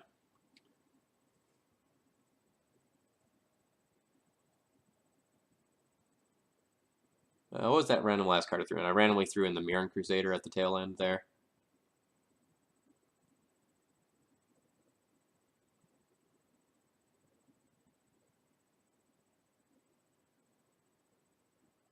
I guess Cataclysm can also do cute things with my opponent playing out a bunch of artifact mana. This might be reasonable on the play, not the draw.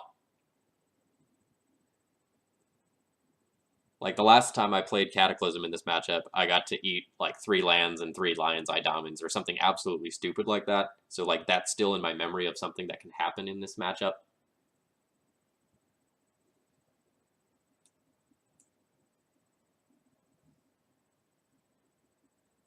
I kind of want to try this.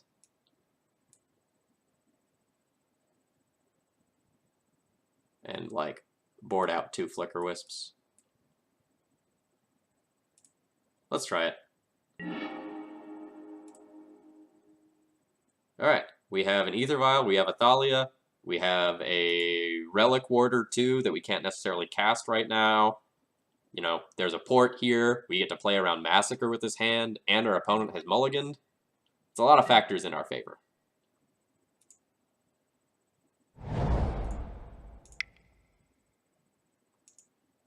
The old trying to click through the triggers and clicking Reveal Hand. Oh, okay. That's what happened.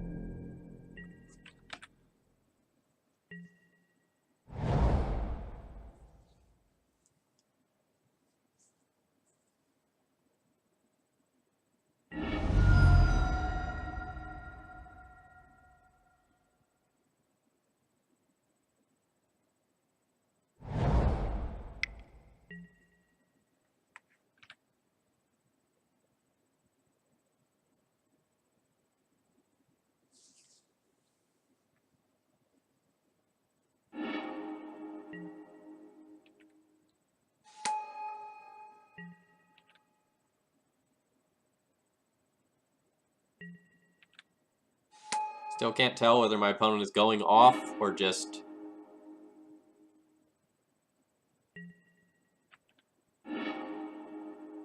Okay.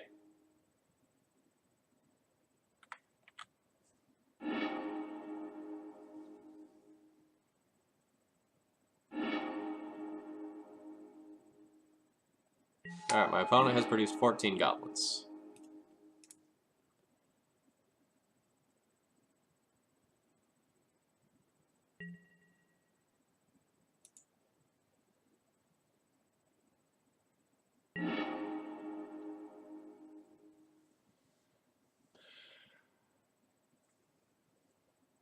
Yeah, we should just be dead to that.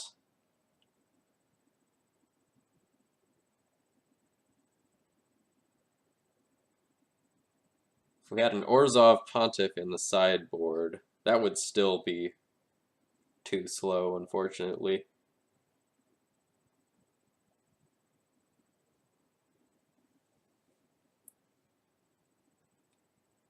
Yeah, so if we drew the Cataclysm and my opponent didn't make goblins on turn 1 but made them on turn 2, like we might be able to get a win with it that way. But we're dead to 14 goblins on turn 1. Even if we draw Stoneforge, that's still not good enough. All right.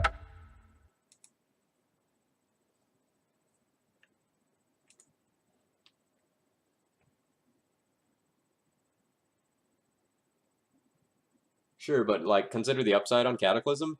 Like, let's say my opponent played around Thalia by playing out all of that artifact mana, and then like a few turns down the line, they're still struggling to get the Thalia off the board, and I get to Cataclysm and take all of that away too. That's very possibly game winning. I'll sit down and do them. I'll make the note to myself and do the math on Cataclysm to see like how good that actually is. Math on Cataclysm versus Goblins. All right, so we have failed out of this league. We are currently 1-3 in this league, but that's okay. We're coming off of a couple 5-0 and 4-1 finishes.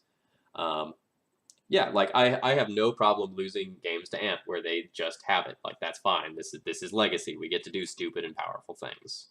So there, our opponent, game 3, turn 1, on Mole to 6, makes 14 goblins.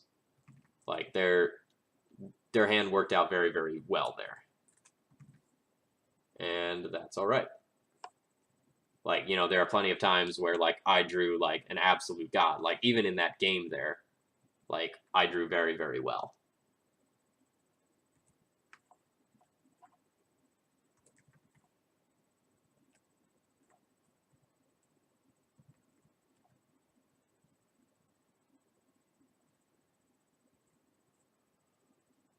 Sorry, I need to fix my data here. Mistyped something somewhere. Okay, there we go. That was typed as a loss, not a win. Wait for that to update. Okay. So we lost a couple of matches there. That's fine. So our current record is 70-41 in 111 matches. That's 63%. That's still pretty darn good. Yeah. So like Negator 77, what we need to think about is whether a random Flicker Wisp or a Cataclysm is going to be better in this matchup. Like Flicker Wisp does nothing if I'm just like main phasing it on my turn. Like on turn 4, I can use it to effectively be a 2-mana spell so that I could port again. If I make it to turn 4, I can take my Vial up to 3, blink out one of their lands. Would that be better than casting a Cataclysm? Arguable. Either one of the cards is only going to be good in the times where I do something to disrupt on turn 1 or 2 that buys me a couple of turns. So like both the cards are going to be overall of low quality. And like, it's really unlikely that if I deploy a Flicker Wisp on curve, it's going to do something that matters, like, say, blink a Stoneforge Mystic, because I really don't want to tap out for a Stoneforge Mystic on turn 2. And in many cases, I board out or trim the Stoneforge Mystic package in this matchup. Although that's not something I did tonight with the build that I have. Thoughts on Direfleet, Daredevil, and Red-White Taxes? It could do some sweet things. It will do some cool things, but I don't think it will be of a consistent enough power level to make it worth it. Like, it's an awkward card to cast. It's a card that you want to deploy in sort of the early to mid game to get value out of your opponent's graveyard. I just don't think it's gonna be good enough consistently.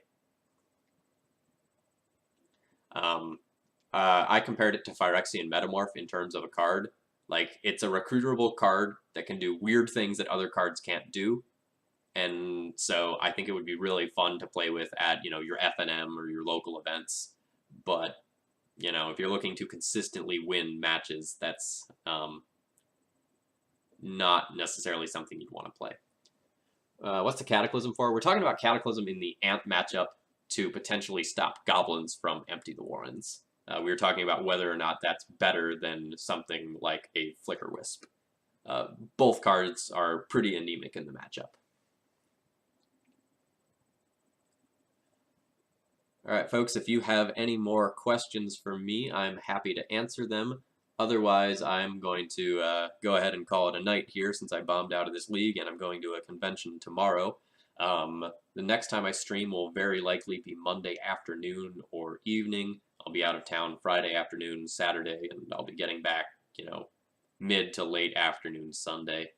A Sunday evening stream is possible, but I will probably be pretty tired after the con. There's a bunch of late night panels that I'll probably end up going to, and I don't foresee myself sleeping a lot. Yeah, so Flicker Wisp is a get out of jail free card against most things. Stops ensnaring bridges, blinks planeswalkers, blanks opposing removal, gets something weird off the board for a turn, stops your opponent from getting counters on a Jitte. Flicker Wisp goes and does everything you need it to do most of the time. But when your opponent has really no permanence, it's really hard for Flicker Wisp to do anything because it's a card that interacts with permanence. I have to play tomorrow versus Burn. What do you think is the absolute best card in Mono White versus Burn?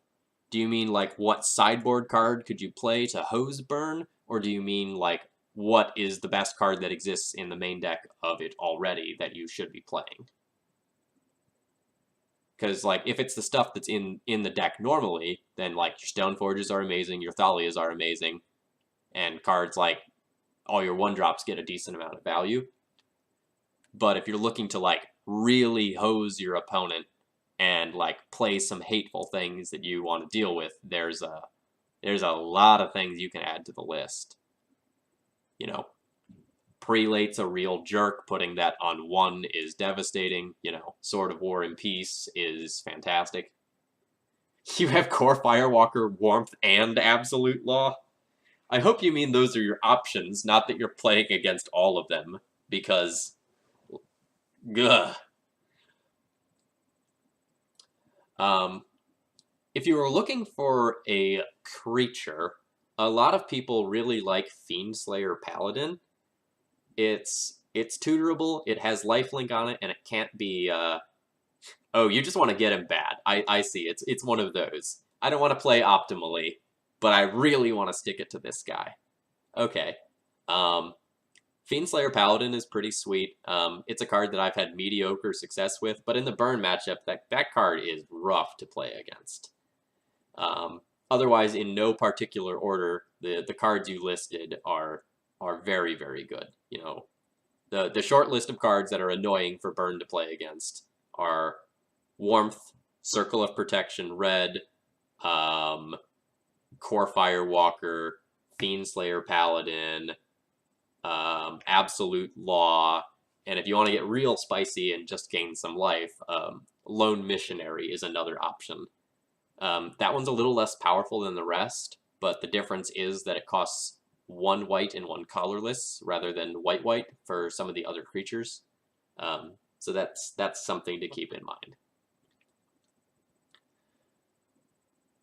And if you want to really hate on the burn guy as well, consider dropping your Cavern of Souls and just playing 2 more planes. Just like make yourself rock solid. Don't expose yourself to Price of Progress any more than you absolutely have to. That's one of those little changes that you can make as well.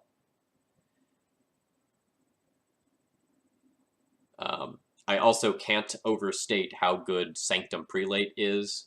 If you get to curve something like Thalia into Sanctum Prelate and shut off a quarter of your opponent's deck, or maybe more, that is devastating as well. The Mirran Crusader is also not necessarily great in that matchup. So if you're on a 4 Mirran Crusader build, you could sub out a Mirran Crusader for a Fiendslayer Paladin. Some other card that's sort of reasonable, but has extra utility in that matchup. That's a main deck adjustment you could make, or you could bring in another Sanctum Prelate that you might have into one of those 3-drop spots as well.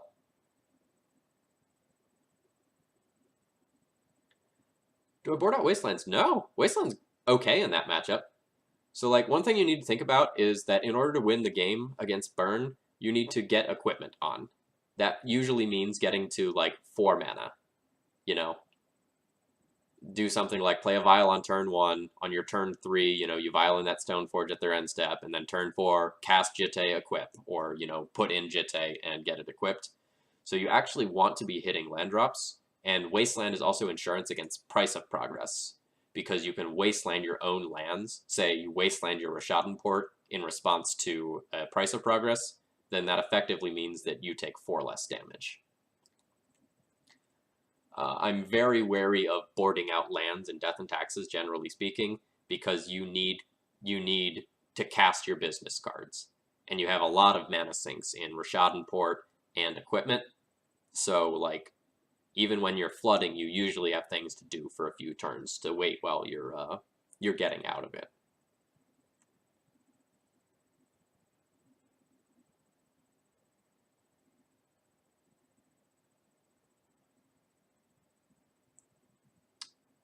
All right, chat, that's all I've got for you tonight. I will see you all probably on Monday evening, it seems like. Thanks for joining in. We didn't necessarily do the best this time, but we got paired against some good stuff. You board out Avengers and Crusaders, right? I definitely board out Crusaders. You could probably keep Avengers in. Avengers do a good job at blocking Eidolons and Goblin Guides, and they're really good on your Vial hands.